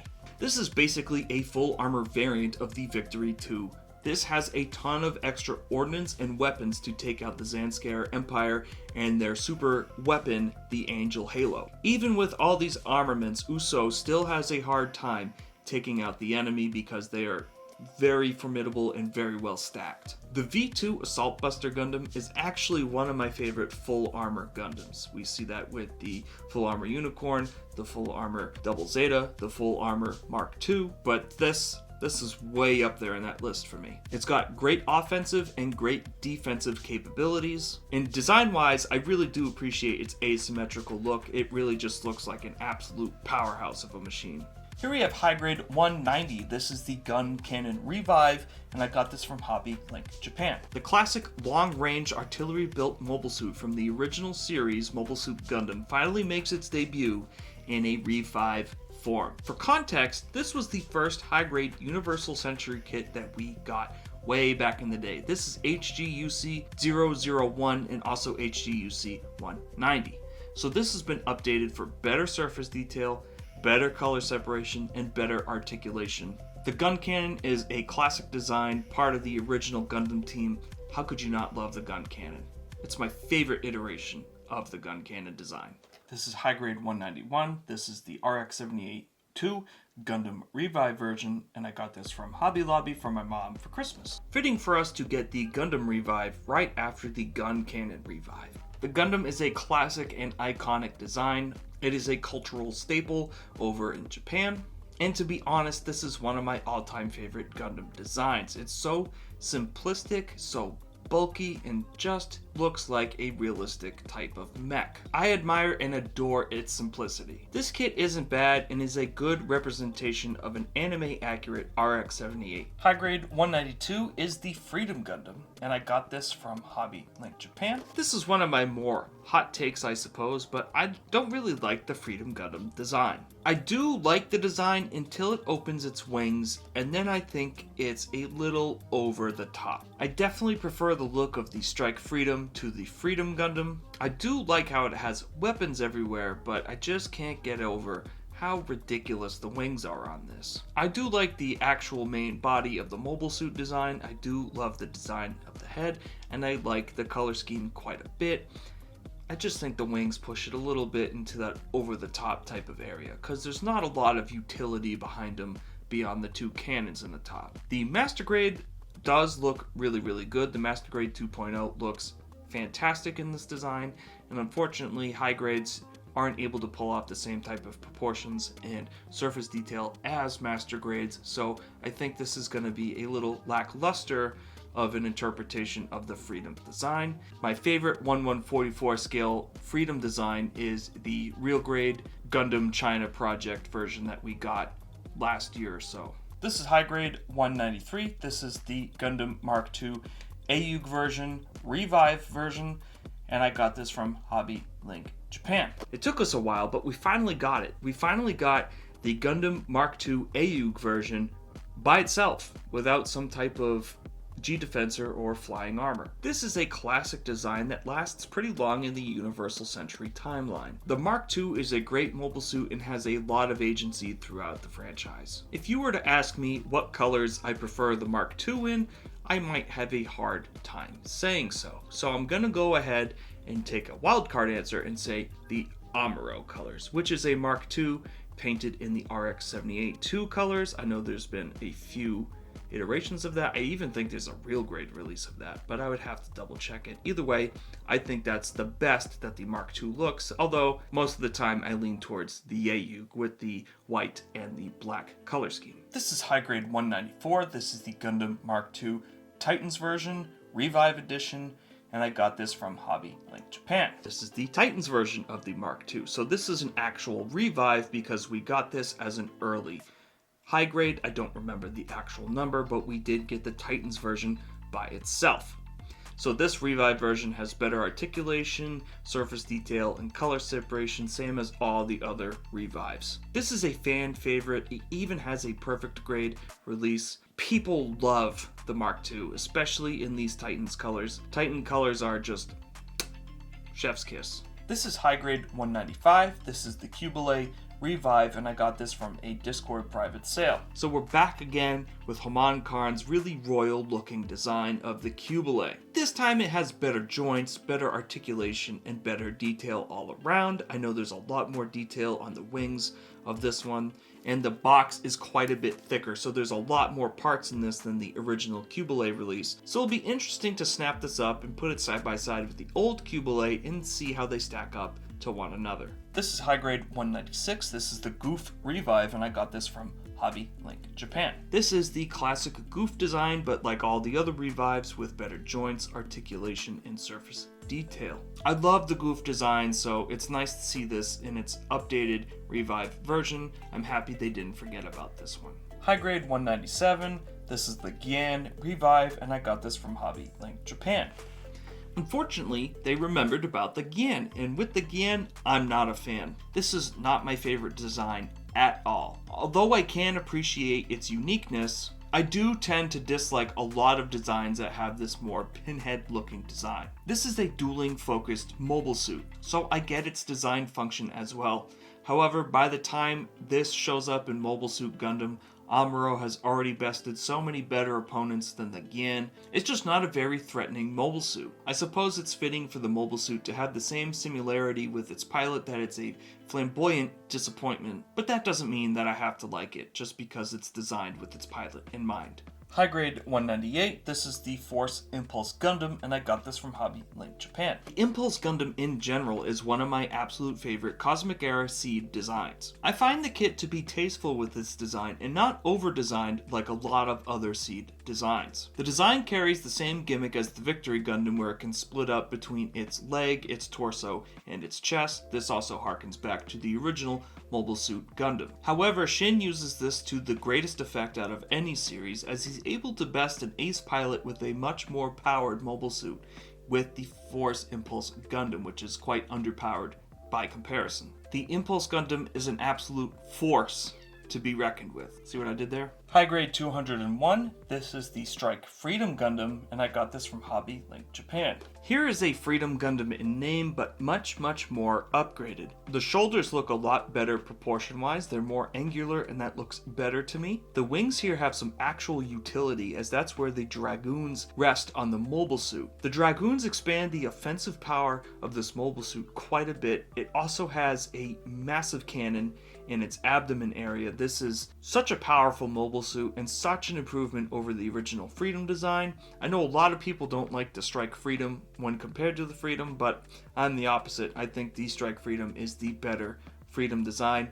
I think the wings look so much better, and I do like the gold frame of it. I think that's a nice touch. This is High Grade 202. This is the Jim ground type from 8th MS Team, and I got this from Newberry Comics. This is probably my favorite Jim type, right behind the Jim 3 or the Jim Sniper, but the Jim Sniper is just this in green with a cool rifle. This design comes from 8th MS Team, which is about as real robot as Gundam gets. This is basically Gundam in Vietnam. It's a very bulky, blocky design, and this is what I think a real Gundam would look like in real life if we were to actually make them. It uses a lot of conventional weapons, which I like quite a bit. This is basically a big tank on two legs. I love the coloring of this suit too. It is absolutely perfect. High Grade 204, this is the Barzam from Zeta Gundam, and I got this from Hobby Link Japan. This is probably my second least favorite Zeta Gundam design. I know I'm pissing off a lot of Zeta lovers here, but I just do not vibe with this design. The Barzam is developed from the Gundam Mark II, and when I look at this, I don't see anything different that the Mark II could have already done better. I know there's been a lot of Zeta slander on this video, and I really do apologize, but it's just the design that doesn't do it for me. I don't think it looks very tactical, I don't think it looks very useful, and it doesn't look aesthetically pleasing. Maybe I'll like it more once I build it. The Advance of Zeta version that we have on Premium Bandai looks a billion times better. I actually like that design as opposed to this one. This one I just can't get behind, and I don't know why. Maybe it's because this one's a little more rounded with its design versus the Advance of Zeta one that's a little more angular. It's got those harsh angles to it. Meanwhile, this one's just a little frumpy guy with some long legs. Pretty lame beam rifle. I'm just not a fan of the Barzam. This is High Grade 210. This is the Gundam ground type, and I got this from Hobbytown. This is another 8th MS team kit, and this is a Gundam design that I absolutely love. I love this Gundam design. Everything I said about the Gym ground type could be applicable here, as it's a very similar design, the main difference being this has a Gundam head, a backpack to hold all of its weapons, and a Vulcan cannon on its front chest. This was created using parts cobbled together from the RX-78 development program, so it even has some lore implications as to why there are different types of Gundams throughout the 1-year war. This is a fantastic, bulky, real robot design that I absolutely love. This is High Grade 217. This is the Sinanju Stein narrative version, and I got this from Hobby Link Japan. We've talked a lot about Sinanju Steins on this channel, but if you've missed those other videos, I'll give you a brief synopsis. Anaheim Electronics created the Sinanju to test Psychoframe technology. There were 2 of them made. Neo Zeon stole both of them. One of them stayed gray in the Sinanju Stein color. The other one was upgraded into the red Sinanju Stein that Full Frontal uses. So this is used by the Zeon remnants after Full Frontal is defeated at the end of Unicorn, and we see this in Gundam NT, aka Gundam Narrative. Now this is the Sinanju in a gray color scale, and it's got these grays, darker grays, and a little bit of white and black thrown in there. This has the same sleeves markings on it, but it's not as embellished as the original red Sinanju. This is a much scaled back version of the Sinanju, and I love seeing the Sinanju in a more type of militaristic looking design. This is High Grade 220. This is the R Jarja, and I got this from the comic book store. I've looked at a mobile suit development tree before and saw that the Gyan eventually led to the development of the R Jarja. You can definitely see that in the chest and with its dueling focused designation. I'd like to look at the R Jarja as a much better version of the Gyan. In fact, I like this design quite a bit. I also feel that this has better offensive capabilities over the Gyan, as it has an actual beam rifle. The design is more imposing and just looks way better to me. What honestly surprises me the most is we have a ton of kits from Double Zeta in high grade form. We're only missing a handful of them, which is ironic considering it's a series that a lot of people like to sleep on. High Grade 223, this is the Maganak, and I got this from GameStop. The Maganak comes to us from Mobile Suit Gundam Wing. It's not a bad kit, and the assembly for this kit is actually quite fast. This is a desert-themed design, and you can tell that just by looking at it. This is a desert-themed design, and I think it fits in perfectly to that type of biome. Its sandy color scheme does amazing work to fit in with that design philosophy. It's a decent grunt suit, and it is its own design. It's not derivative of previous designs, so I give it a lot of props for its originality. It's great to see something new and fresh and not directly derivative of previous entries in the Gundam franchise. This is High Grade 225, the Silver Bullet Suppressor, and I got this at Newberry Comics. The Silver Bullet Suppressor exists for one reason, and that is for Banadra Lynx to continue using the beam magnum that he got with the Unicorn. The whole backpack is designed around replacing the arm, as every time this mobile suit uses the beam magnum, it breaks the arm, so the arm needs to be replaced. So there are 4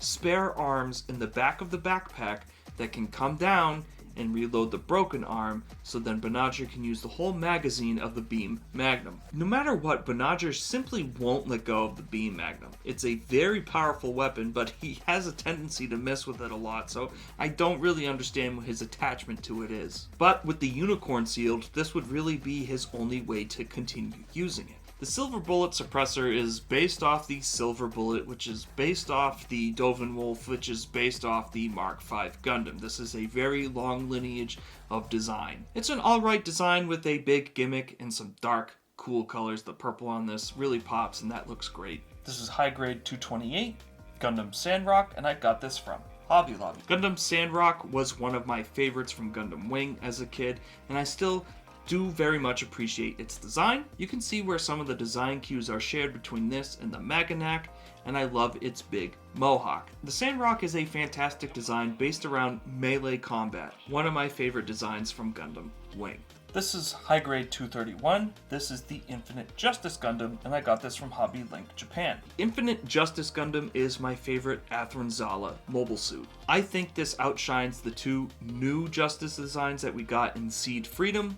as well as the Savior Gundam that he piloted in Destiny, as well as the Justice Gundam that we see him pilot at the end of Original Seed, and I definitely like this way better than the Aegis. I do like the original Justice design quite a bit, but I like this one a little bit better as I find the backpack to look better and is more streamlined. It looks less tacked on, if that makes sense. I do enjoy its pink, black, white, and a little bit of green color scheme. I think it's very unique and looks really fresh. This is High Grade 232. This is the Windom from Seed Destiny, and I got this from Hobby Link Japan. The Windom is probably my favorite grunt suit from Gundam Seed. While it is very Jim inspired, it does enough different that it stands out on its own right. It's not a direct carbon copy. The only thing I find weird on this design is the feet, how the back is kind of like a claw. It looks a little bizarre, but beyond that, I think this design is perfectly serviceable.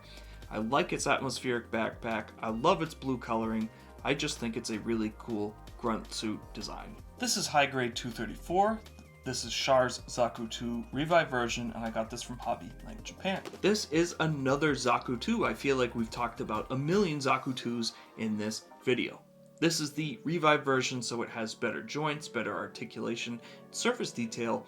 And if I remember correctly, this skirt is made of a rubber type of material, so it should help with the articulation a lot more on this design. Now, the thing about Zaku's is they have a very slender but long skirt. It kind of looks back similar to like Roman gladiator type of skirt and things such as that. So I see the design cue, but it makes posing these a little cumbersome, and a lot of the times the skirt likes to pop off, so you don't get a lot of upward thigh movement and therefore not a lot of leg movement. So it'll be interesting to see if this rubber skirting on this Revive version improves the articulation. High Grade 236, Gundam Heavy Arms. I got this from Mecha Warehouse.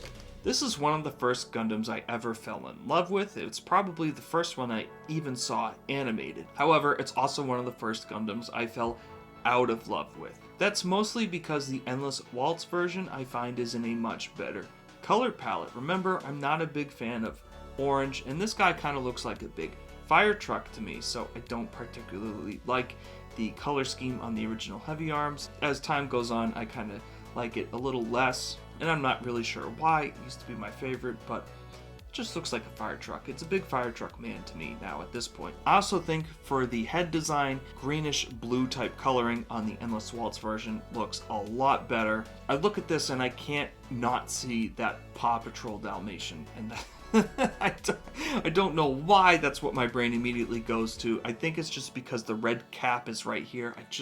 I don't know, something about the original Heavy Arms design I'm not super big on anymore, sadly. It does have a lot of armaments and a lot of capabilities, and if I remember correctly, this is the one Gundam from Wing that actually doesn't blow up. It just gets an upgrade.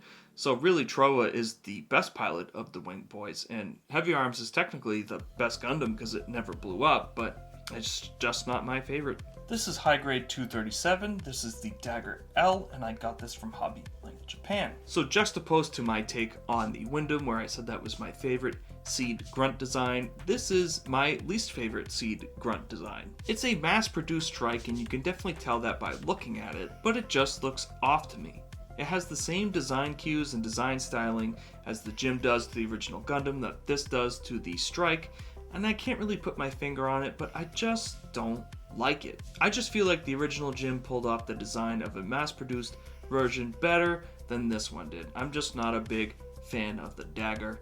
It's fitting that it has an L in the name because the Dagger is an L. This is High Grade 239. This is Gundam Death Scythe, and I got this from FYE. This is honestly my most preferred version of Gundam Death Scythe itself. I feel like with a Grim Reaper type of motif, it's very easy to go over the top with that type of design, and I feel like this is the one that pulls it off most tastefully. The Death Scythe Hell, the version that we got with P Bandai, is pushing it a little bit, and I do like the extra embellishments on that version. But the Endless Waltz version with the big bat wings and the big scythe, I'm just not a big fan of the Endless Waltz version.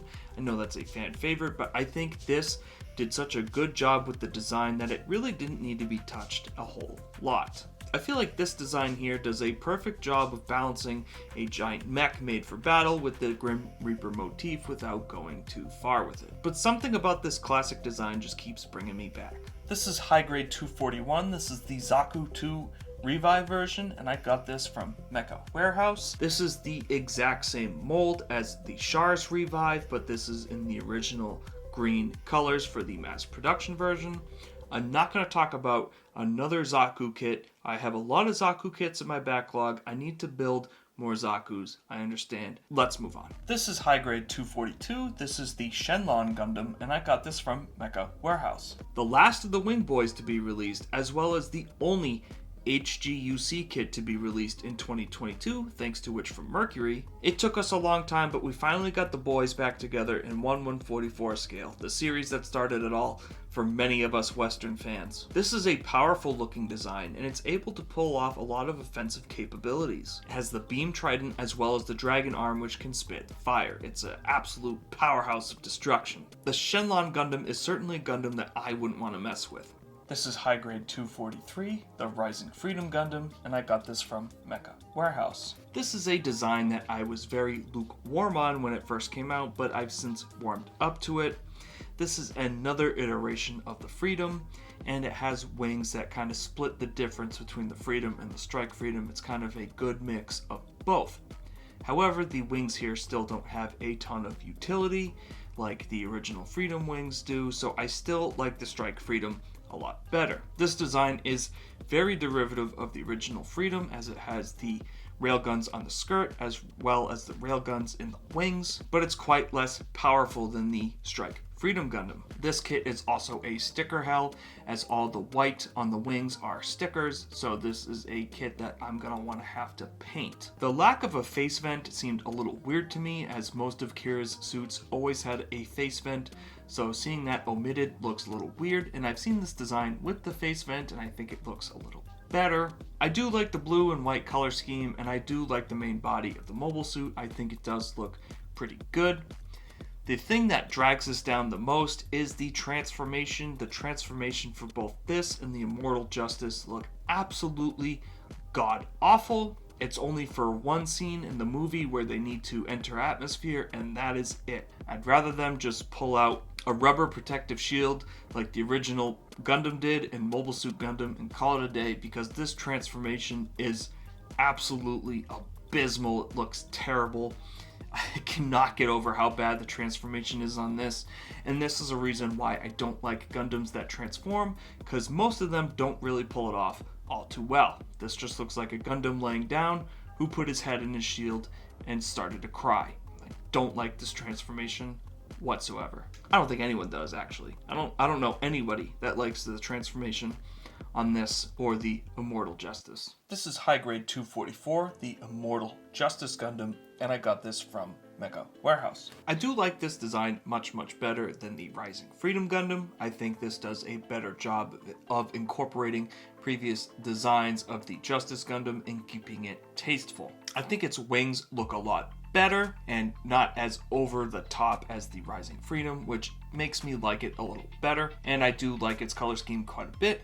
Unfortunately, this shares the same depressing transformation as the Rising Freedom, and it just looks like a Gundam laying down. It's a decent design. It's just sad that we didn't get to see Atherin pilot it, as I would have liked to see him in the Justice where he belongs. This is High Grade 245. This is the Black Knight Squad Shiva, I think. This is a very knight-inspired design. Obviously, as you could tell, it's got this kind of Valkyrie wing thing going on with its helmet. It just looks like a medieval knight. Now, I originally didn't like this design motif. I thought it was a little too out there in terms of Seed. We've never seen anything with a type of knight motif in Seed before. However, after watching the movie, it makes more sense to me, and I like it a little bit better. Sometimes things get better with context. That's just the way it is. The design of this Black Knight Squad is pretty crazy. They're pretty over the top and very powerful mobile suits. They're definitely a force to be reckoned with, and I think they look pretty good, having seen the movie and having more context behind this design. The only thing I don't like about it is the beam cape. The beam cape looks stupid. It really does. It just looks like a big fruit roll-up, and That's how it's always going to look. I would expect nothing less than over-the-top ridiculousness from Seed, so it fits with the rest of the universe. This is High Grade 247, the Black Knight Squad Rudroa, and I got this from Mecha Warehouse. This is a slightly different take on the Black Knight design. This is in a green color, and there are 3 others in a blue, pink, and I think orange color scheme. So this follows a similar design philosophy such as Power Rangers. I know there's a word for it, but I don't really know what it is. This has slightly different weaponry, and I actually do like this sword a lot better than the Shiva's sword. I think the sword looks better. I don't like the Halo Energy looking sword of the last one. This isn't a criticism of this design, more of what they did with this design. I kind of wish this was what they did for the green suit, and I wish for the blue, orange, and pink suits that they did entirely different types of knight design. I think that would have been a really cool motif to see different type of knight designs put into play here rather than just different colors. When it comes to medieval armor, there's all sorts of different great looking medieval sets of armor that they really could have had a whole prevalent of different designs, but they kept this one and copy pasted for a palette swap similar to Mortal Kombat, which I think is a little depressing because it's a design idea that they could have really taken and ran with it, but instead they said, nah, that's good enough. This also continues the same fruit roll-up cape that looks terrible. It's an alright design. It's a very powerful mobile suit, so it gets a thumbs up in my book. This is High Grade 248. This is the Gelgoog Menace, and I got this from Mecha Warehouse. We finally got to see what a Seed Gelgoog would look like. Everything on this design is much more thin compared to other Gelgoogs like we see in original Mobile Suit Gundam. This is in a red color, so it's similar to the old Char's colors, but there is a premium Bandai version that's in a blue and a purple, and I actually do like that color scheme on this design a little better. I think it looks better. I think this is a great looking design. It has a lot of utility, and it's used really well in the movie. I'm really excited to build this kit. I'm also really excited to build the P Bandai version of this kit. I know this kit is a bit of a sticker hell. There are some pretty large stickers for the wings, so we'll have to look at that later, maybe in an unboxing video or for the review, and see what we can do to remedy that. This is High Grade 249. This is the Gian Strom Agnes Custom, and I got this from Mecha Warehouse. Like I've previously said, with the Gian and the Hammurabi sections, I am not a big fan of pinhead designs, and this design is not safe. I find the Gian Strom to be incredibly ugly. It does have improved offensive capabilities, so I like it a little bit better than the original Gian, to be honest. But that is not enough to make me like it. I like its cool shield, how it's kind of like a buzzsaw, its big beam axe, and the beam rifle it has. I like the beam saw blade that is on the shield, as well as its big axe and its beam rifle.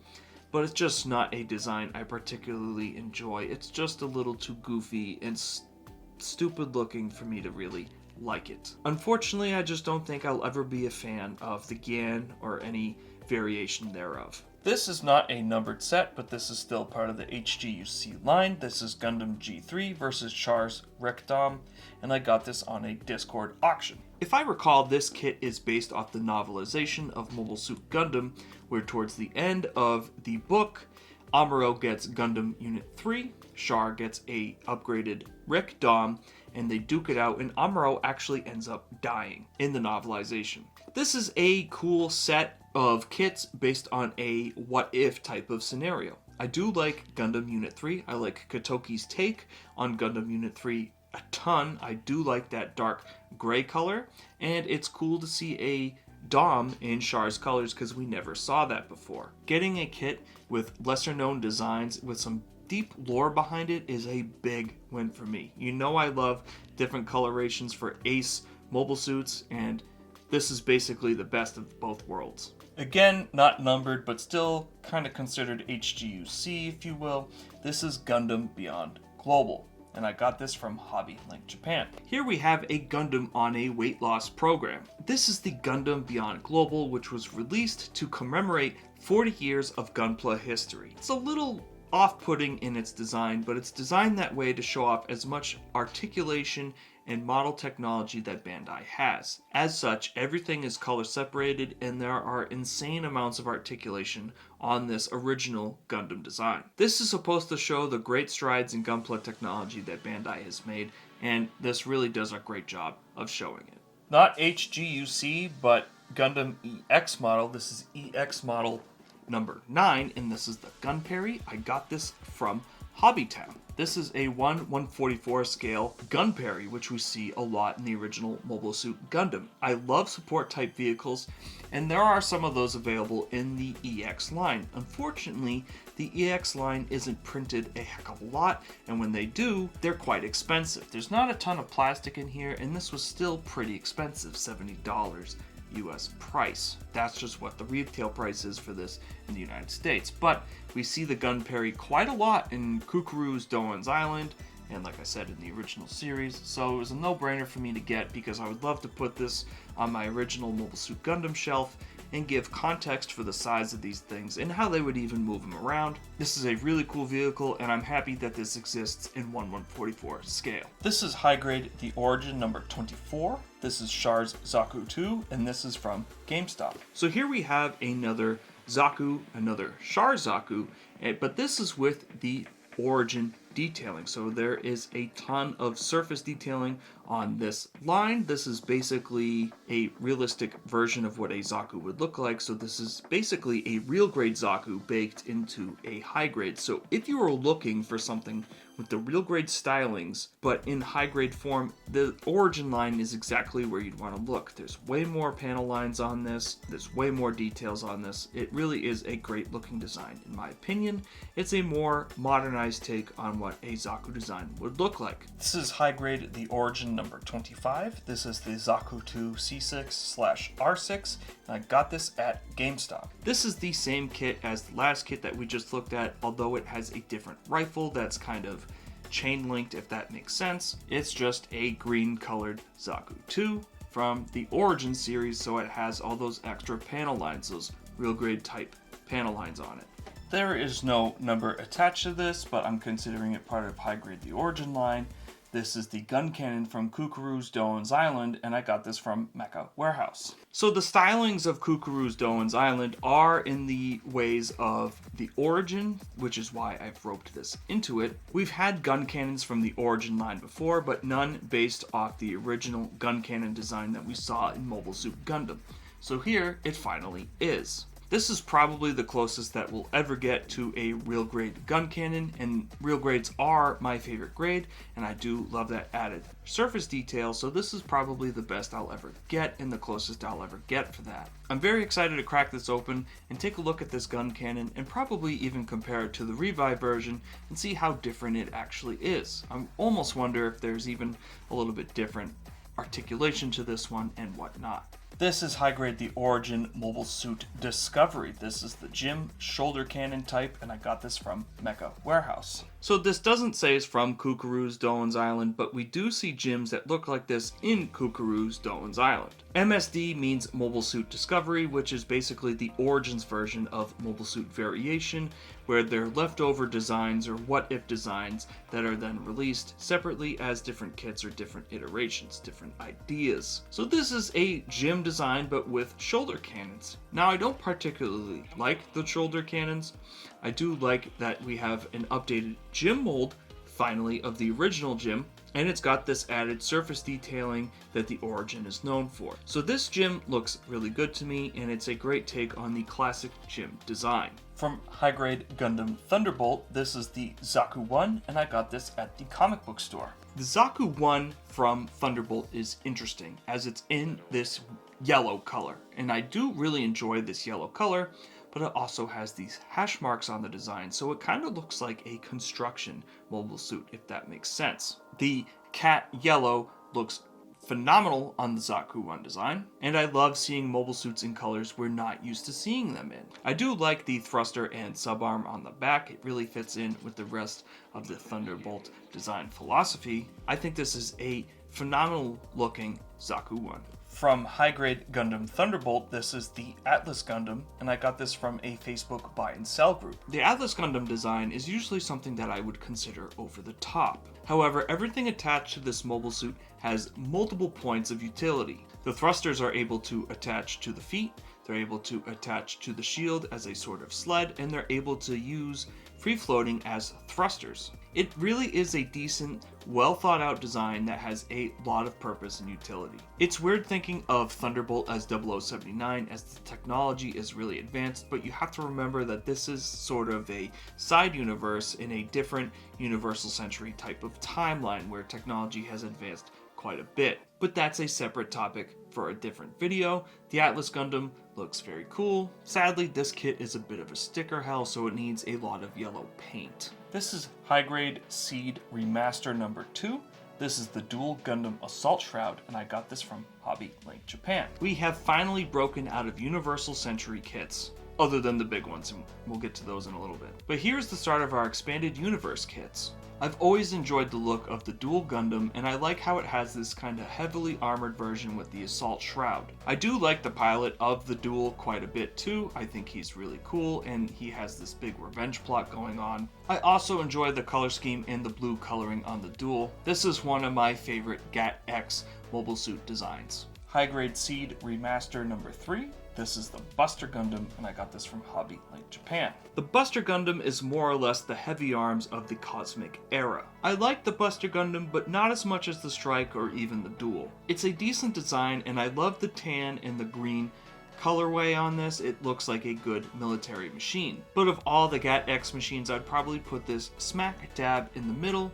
The one thing I don't really like is the cannons. I kind of wish they were thought out a little differently, and within universe in the show you do see this recycled footage of the Buster Gundam combining its cannons all the time. It's enough to drive you insane. Once you see it once, you've seen it a million times, and you'll keep seeing it throughout the entire series. That doesn't really detract from the design of the kit itself. It's more of an issue with animation, but it really burns you out on this combined cannon design, and that's kind of the main motif of this design, if that makes sense.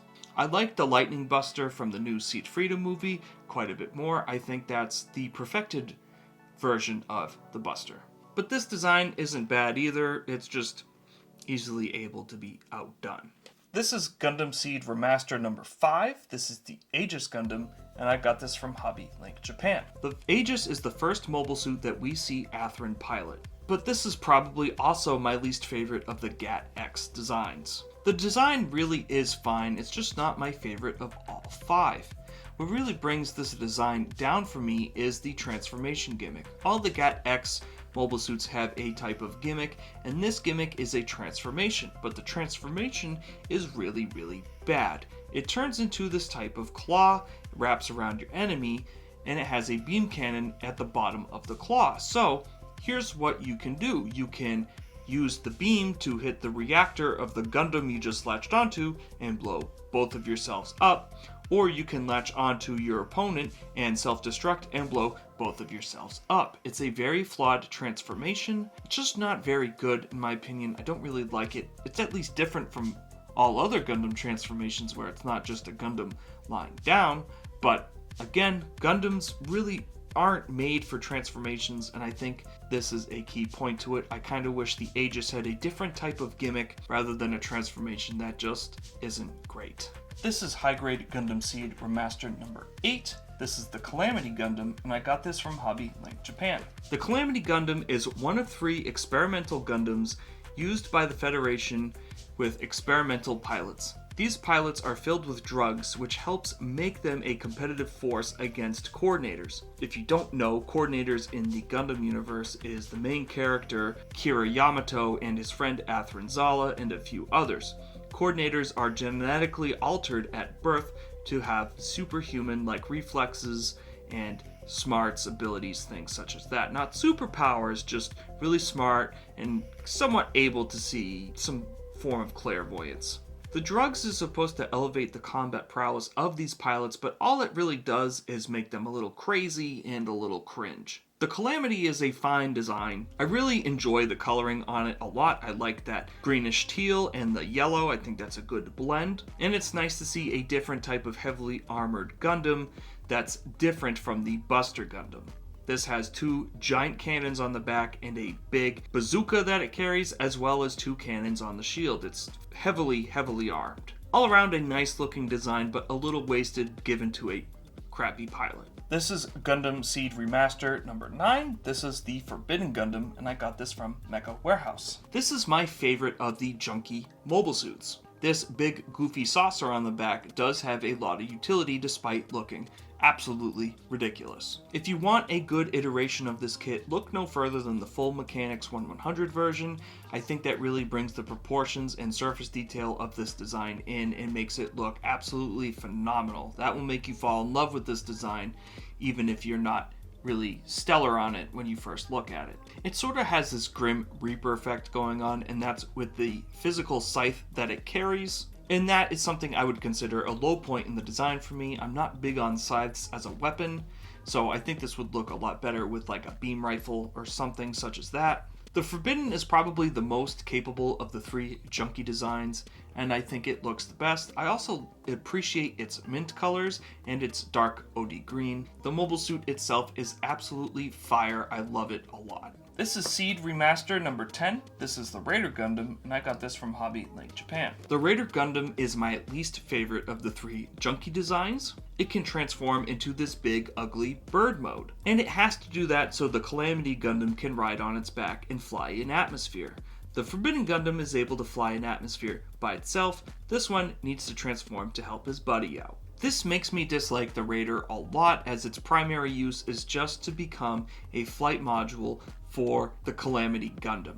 And I think that makes this a big L of a design. This mobile suit just feels tacked on and just kind of there. It's just kind of hanging out. It's an Uber. It's an Uber for the Calamity. And it really doesn't do anything special for the Seed series at all. This is a nothing burger in mobile suit form. This is Gundam Seed Remaster number 13. This is the Providence Gundam, and I got this from Hobby Link Japan. This is my favorite antagonist design out of all mobile suits in Gundam Seed and even Seed Destiny. Providence is piloted by Raoul Le Creuset, who I find to be the peak of Char clones. If we didn't have Char and we only had Raoul Le Creuset, then I would be okay. Raoul Le Creuset definitely steals the Seed show. When the Providence came out, we had our first taste of Dragoons, which is the fin funnels of the Seed universe. So it is Dragoons are a weapon that can be controlled through the mind of the pilot of the main mobile suit itself. This is a very large, bulky, and imposing mobile suit. Its massive stature is designed perfectly to signify it is the last challenge that Kira needs to face in the entire Seed series. I love the giant beam cannon here. I love the Dragoons on this. I love the uniqueness of this design, and I love the pilot. This is an absolute win. This is a 10 out of 10 for Seed. A absolute 10 out of 10 for Seed. This is Gundam Seed Destiny number 20. This is the Gaia Gundam, and I got this from Hobby Link Japan. This Gundam has the trait of transforming into a 4-legged dog type mobile armor mode, which, as you know me, I'm not big on animalistic designs when it comes to Gundam. I think we should save that for Zoids. So that is one aspect of this that I don't really like. And unfortunately, some combat capabilities are locked behind this transformed mode. When it's not transformed, the actual design of the mobile suit itself is rather sleek and looks pretty good. I also really enjoy its color scheme.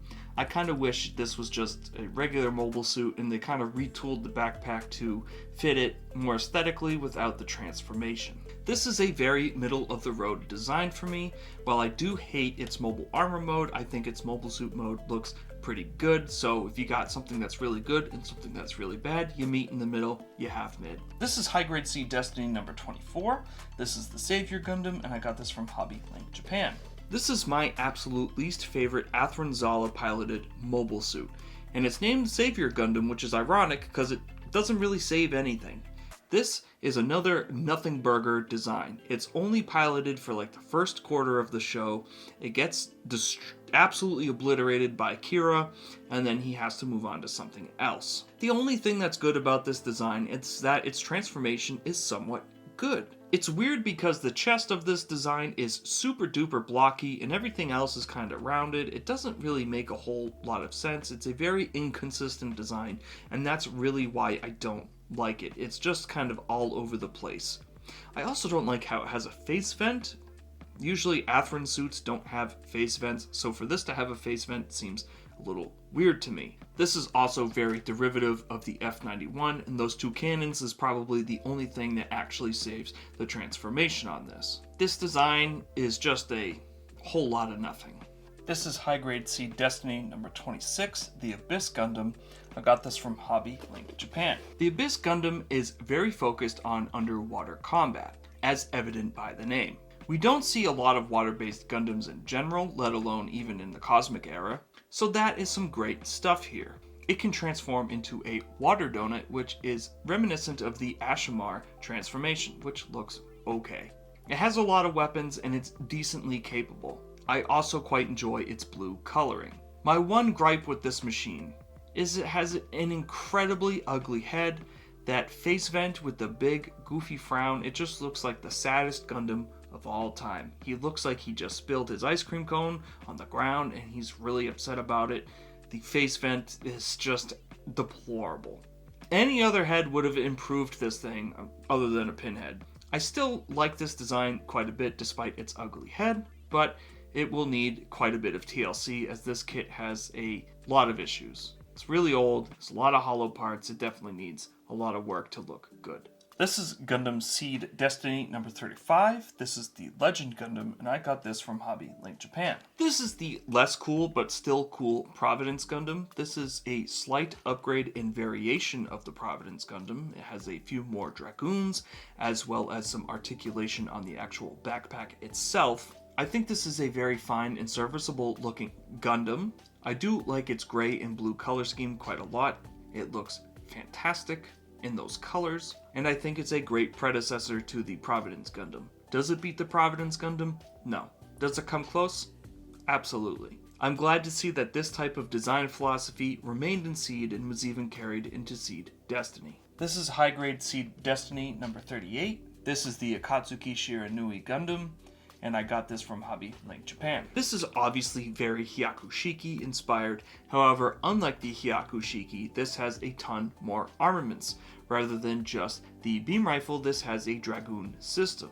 The Akatsuki Gundam works on the Striker Pack system similar to the Ailstrike Gundam. The Shiranui backpack has all the Dragoon systems for space-type combat. The Akatsuki is also in this gold color, which is two-fold. It's a anti-beam coating, so it doesn't necessarily need a ton of shielding. The Akatsuki is also in this golden coating, similar to the Hyakushiki. It's an anti-beam coating, means that it can deflect and take tons and tons of damage without really feeling any of it. It's also a royal mobile suit for the Kingdom of Orb. It's a fantastic design and a great take on the Hyakushiki. I quite like the Seed version of the Hyakushiki. This is High Grade Seed Destiny Akatsuki Uwashi Gundam, and I got this from Hobby Link Japan. Now this is the Akatsuki, it's the exact same Gundam, so not much more to say on the mobile suit front. However, this Striker Pack is more for atmospheric, on-Earth flight. That's the primary difference between these two Akatsukis. Now we are getting the real grade version later on this year, which I'm quite excited about as this is a very cool looking design. However, we're only getting the Shiranui backpack, so I wonder if we're going to get an Owashi backpack eventually as a P Bandai variant or whatnot. This is High Grade 00 number 3, Gundam Dynamis, and I got this from the Hobby Emporium. Branching out beyond Seed, we have our first 00 kit here, and this is Gundam Dynamis. This is a long-range sniper-based Gundam. This may even be the first long-range sniper-based Gundam. I feel like Gundam 00 did the best having all the teams have different jobs and all make sense, and with no overlap. The Season 1 designs especially are all fantastic and all work well in such a great way. They would all rank really highly on any list I make. The Dynamis has great features here. It has dual pistols, a very great looking sniper rifle, it has the big mega sniper rifle we saw in episode 2 or 1 rather, and it even has this type of shielding armor that goes on its shoulders. It has a camera sensor built into the head that pops up ready for long-range sniping. The green colors definitely fit right in with the sniper role and really help sell it a lot. Typically snipers are saved for a mass production version, but it's awesome to see it in a Gundam form, finally. This is High Grade 00 number 4, Gundam Kyrios, and I got this from Amazon from my mom for Christmas. Many years ago. Kyrios is a great design all around. Its transformation is great and doesn't just look like a Gundam lying down trying to take a nap. Kyrios is centered around quick strike attacks, but it can also be outfitted for full frontal attacks as well.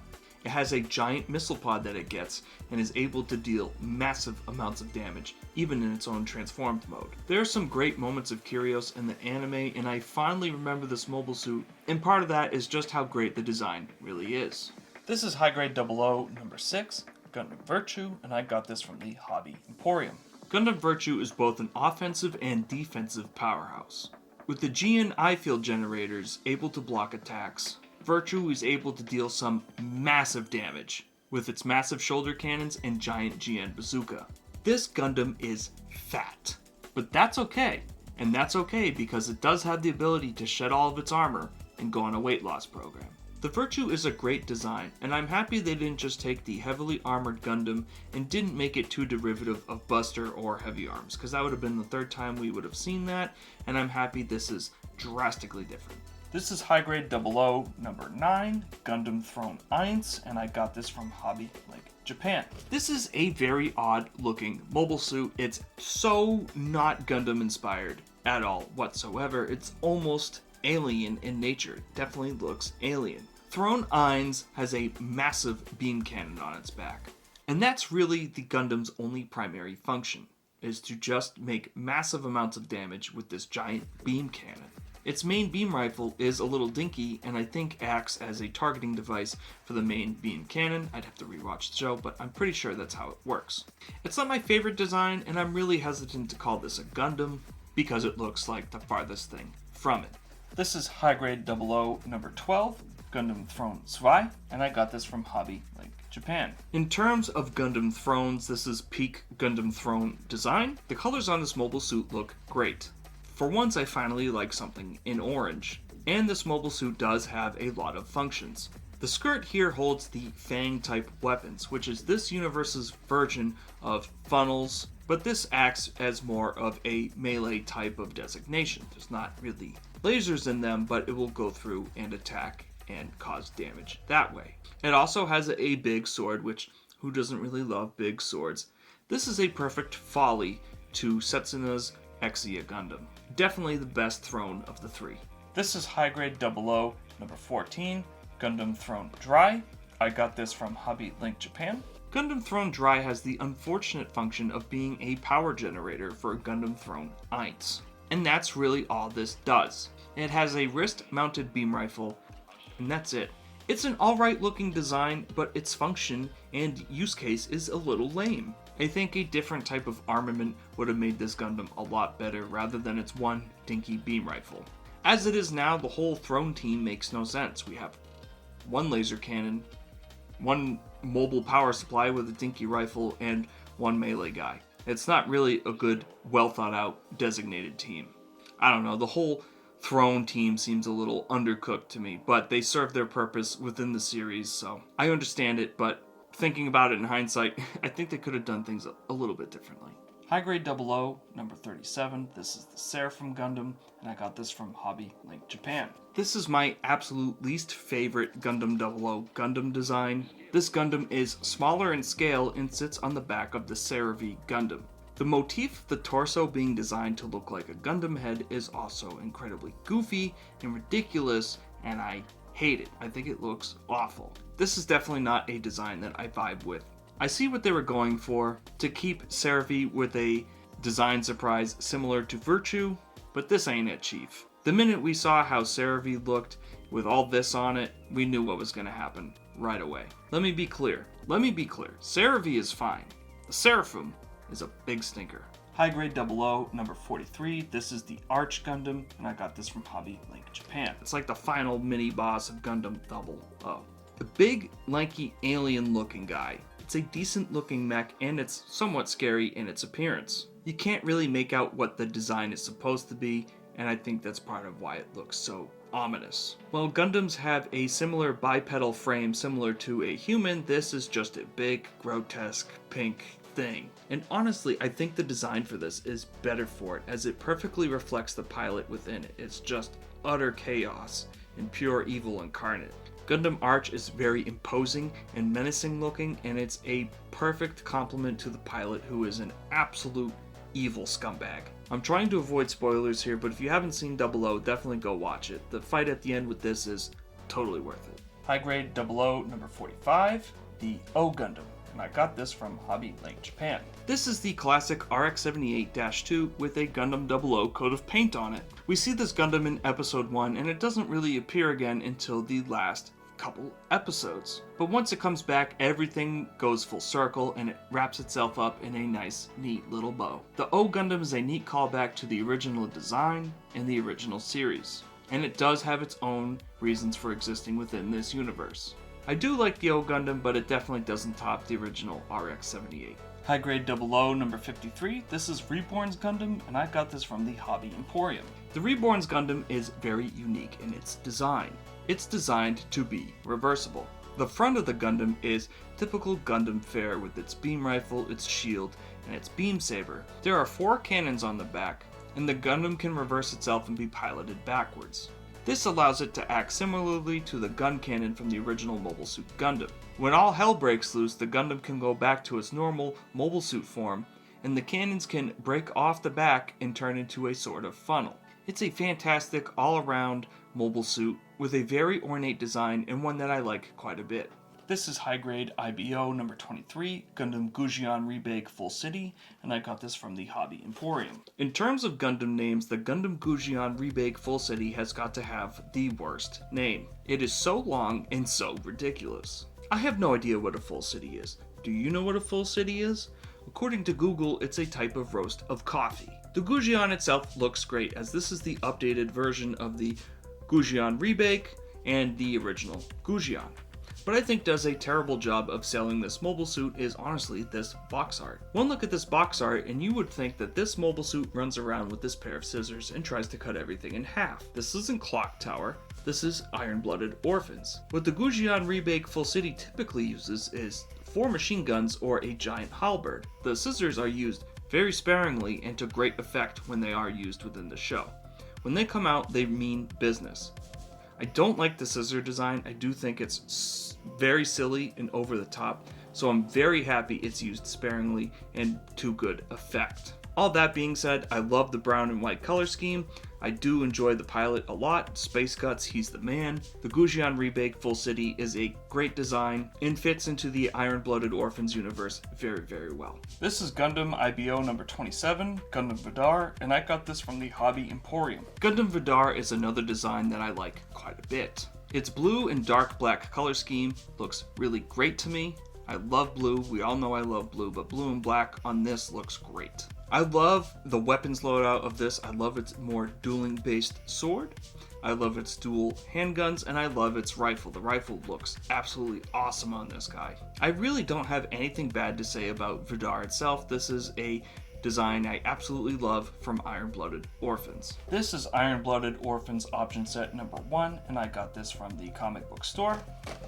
The main selling point of this is the 300mm bore gun and the mobile worker, which are used quite a lot within the series. So this kind of goes hand in hand with Iron-Blooded Orphans. You really kind of want both these in your collection if you're an IBO fan. This is Iron-Blooded Orphans option set number 7. I got this from the Hobby Emporium. This comes with some extra rifles and cannons, some knives for the Flauros, and an open hand for the Vidar. This is one of the more useless option set. I don't particularly like it. I'd rather option set number 5. If we could get that reprinted anytime soon, Bandai, please. My Lupus needs its arm guns. I would appreciate that. I think these arm cannons are more used by Galahorn rather than actual Tekkadan within the series. I'd have to rewatch the series and pay more attention, but it's just a neat option set for Galahorn basically. This is Gundam Age number 22. This is the Danazine, and I got this from Hobby Link Japan. This is a big dragon-based mobile suit from Gundam Age. It's not a terrible design given the tropes of the show, and I honestly think it's a better looking design than most vegan mobile suits.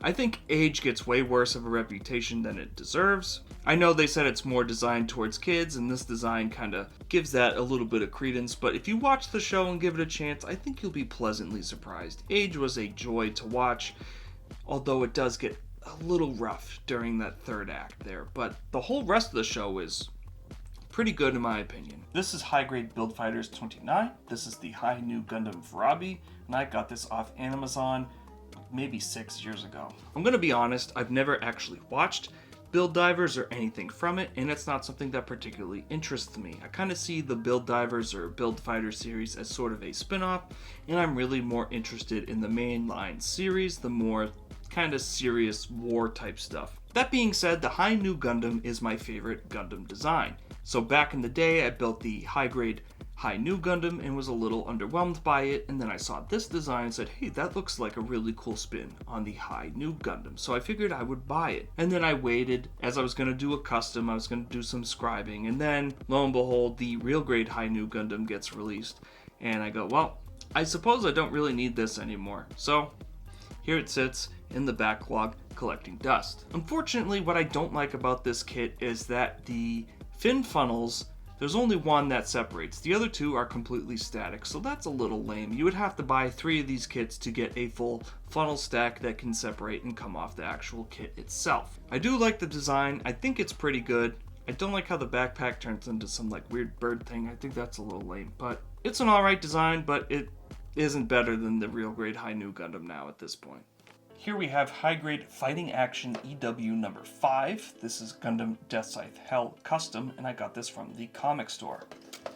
Now this is my least favorite iteration of the Gundam Death Scythe. This is the one that I think that's a little too over the top. I know it's a fan favorite, but it is what it is. That's just my opinion on it. I also miss how they lost the embellishment on the helmet that was in the Death Scythe Hell TV version, so I think that lost some of its charm as that went away. The good points about this is that it's in a nice gray and black color scheme. It's not fully blacked out, and I think the gray does a great job giving it that darker tone and darker look. This is a very old kit with some very bad seam lines, so this kit needs a ton of TLC to be brought into modern day standards, and it's going to be a lot of work, so this is going to be a decent project once I get into it. This is High Grade Fighting Action EW6. This is Gundam Nataku, aka Ultron, and I got this from the comic book store.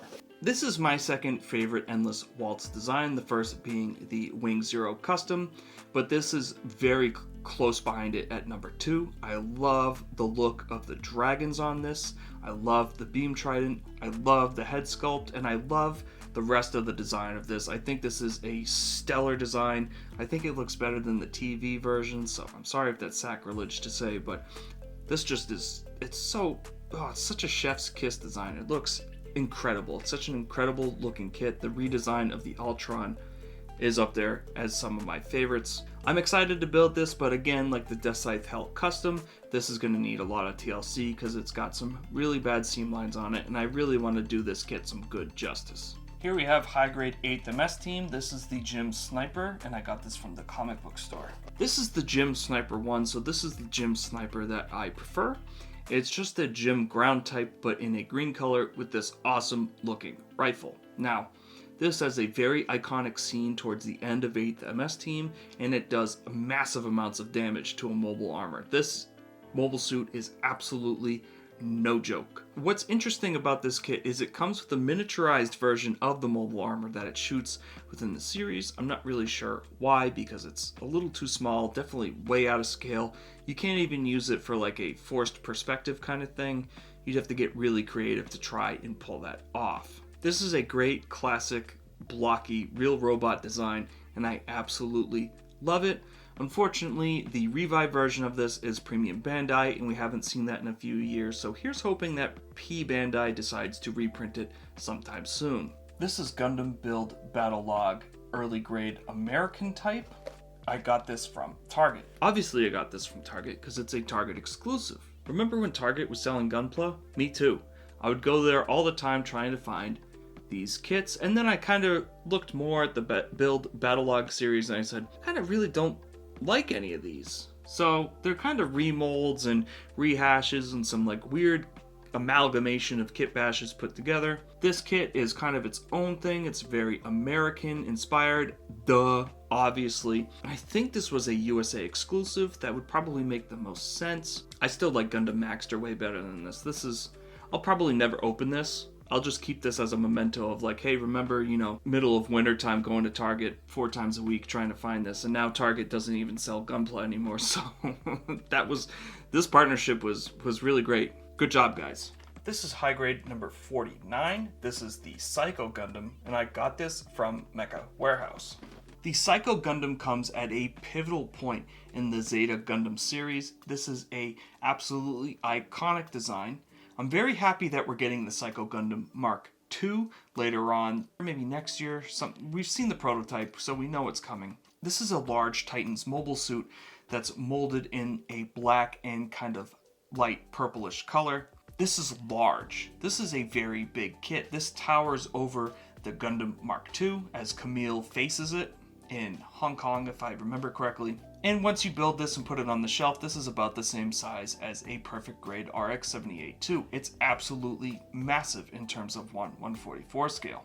This is an older kit, so it does have some screws. Very iconic design and a very tragic design, if you know all about the Zeta Gundam story. So the Psycho Gundam is a big, nasty, imposing, omnipotent foe for Camille Badan and the rest of the AUG.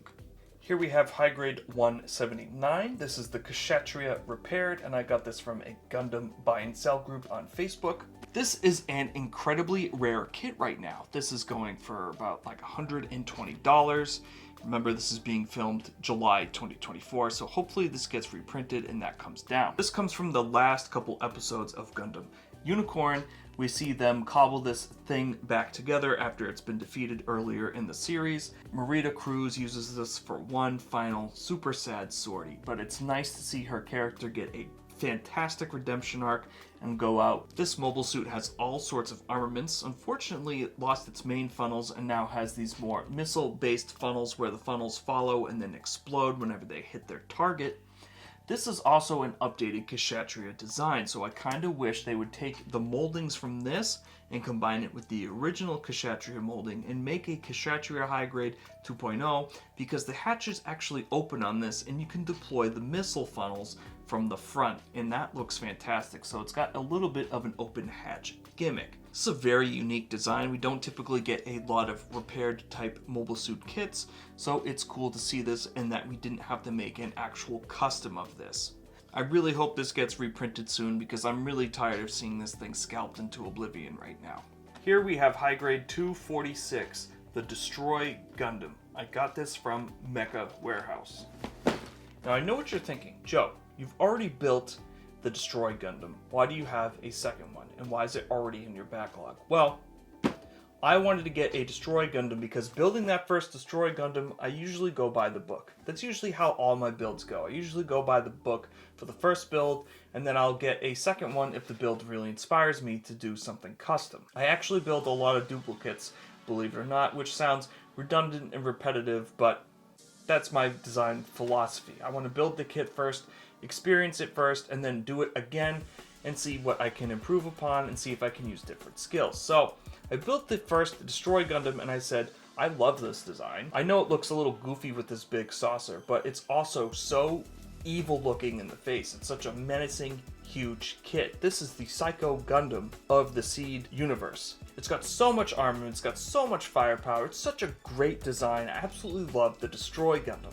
So I said, I'm going to buy a second one. Luckily, Mecha Warehouse was running a sale. I got this a little cheaper, and I'm going to scribe it because it is a blank canvas for scribing. And that's the main reason why I have this, is so I can scribe it. Scribing is a skill I've used in the past. I don't use it super often, but I would love to use it on this design and really pull out some of the features for the blank surface areas. I think this could have used some more surface detail on the kit when it initially released. I know it was going for more of a look of anime accuracy, but I would have really appreciated a little bit more surface detail on this because it's such a huge kit. You're going to want a little bit more details to shine through as it sits on your shelf. And that is why I have a second Destroy Gundam already. If you made it this far into the video, I want to thank you immensely from the bottom of my heart. I know that this was an immensely long video, and it took us a while to get here, but we finally got here.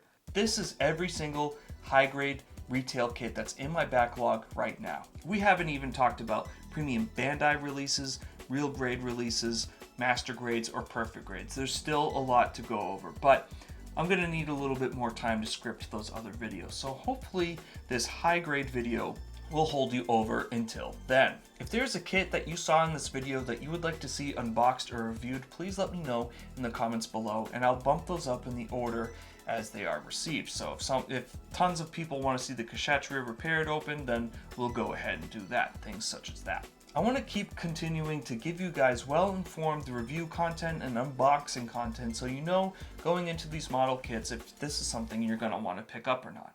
I love this franchise and I just want to see it grow, and I would love to help you grow into this franchise as well. So hopefully watching this video gave you some perspectives about what I like, what I don't like, and maybe it opened your eyes to some kits that you may not have known have existed. There are some rare and older out-of-print kits in this, but I'm only halfway there. There's probably, I think, 70 or so more high grades I need to collect to even just finish off the HGUC line. And a lot of those are just really old, really out of date, and really out of print. Without further ado, I think that does it for me and this backlog overview. Again, thank you so much for the support. I hope to see you in the next video. Stay safe, have fun, and happy building.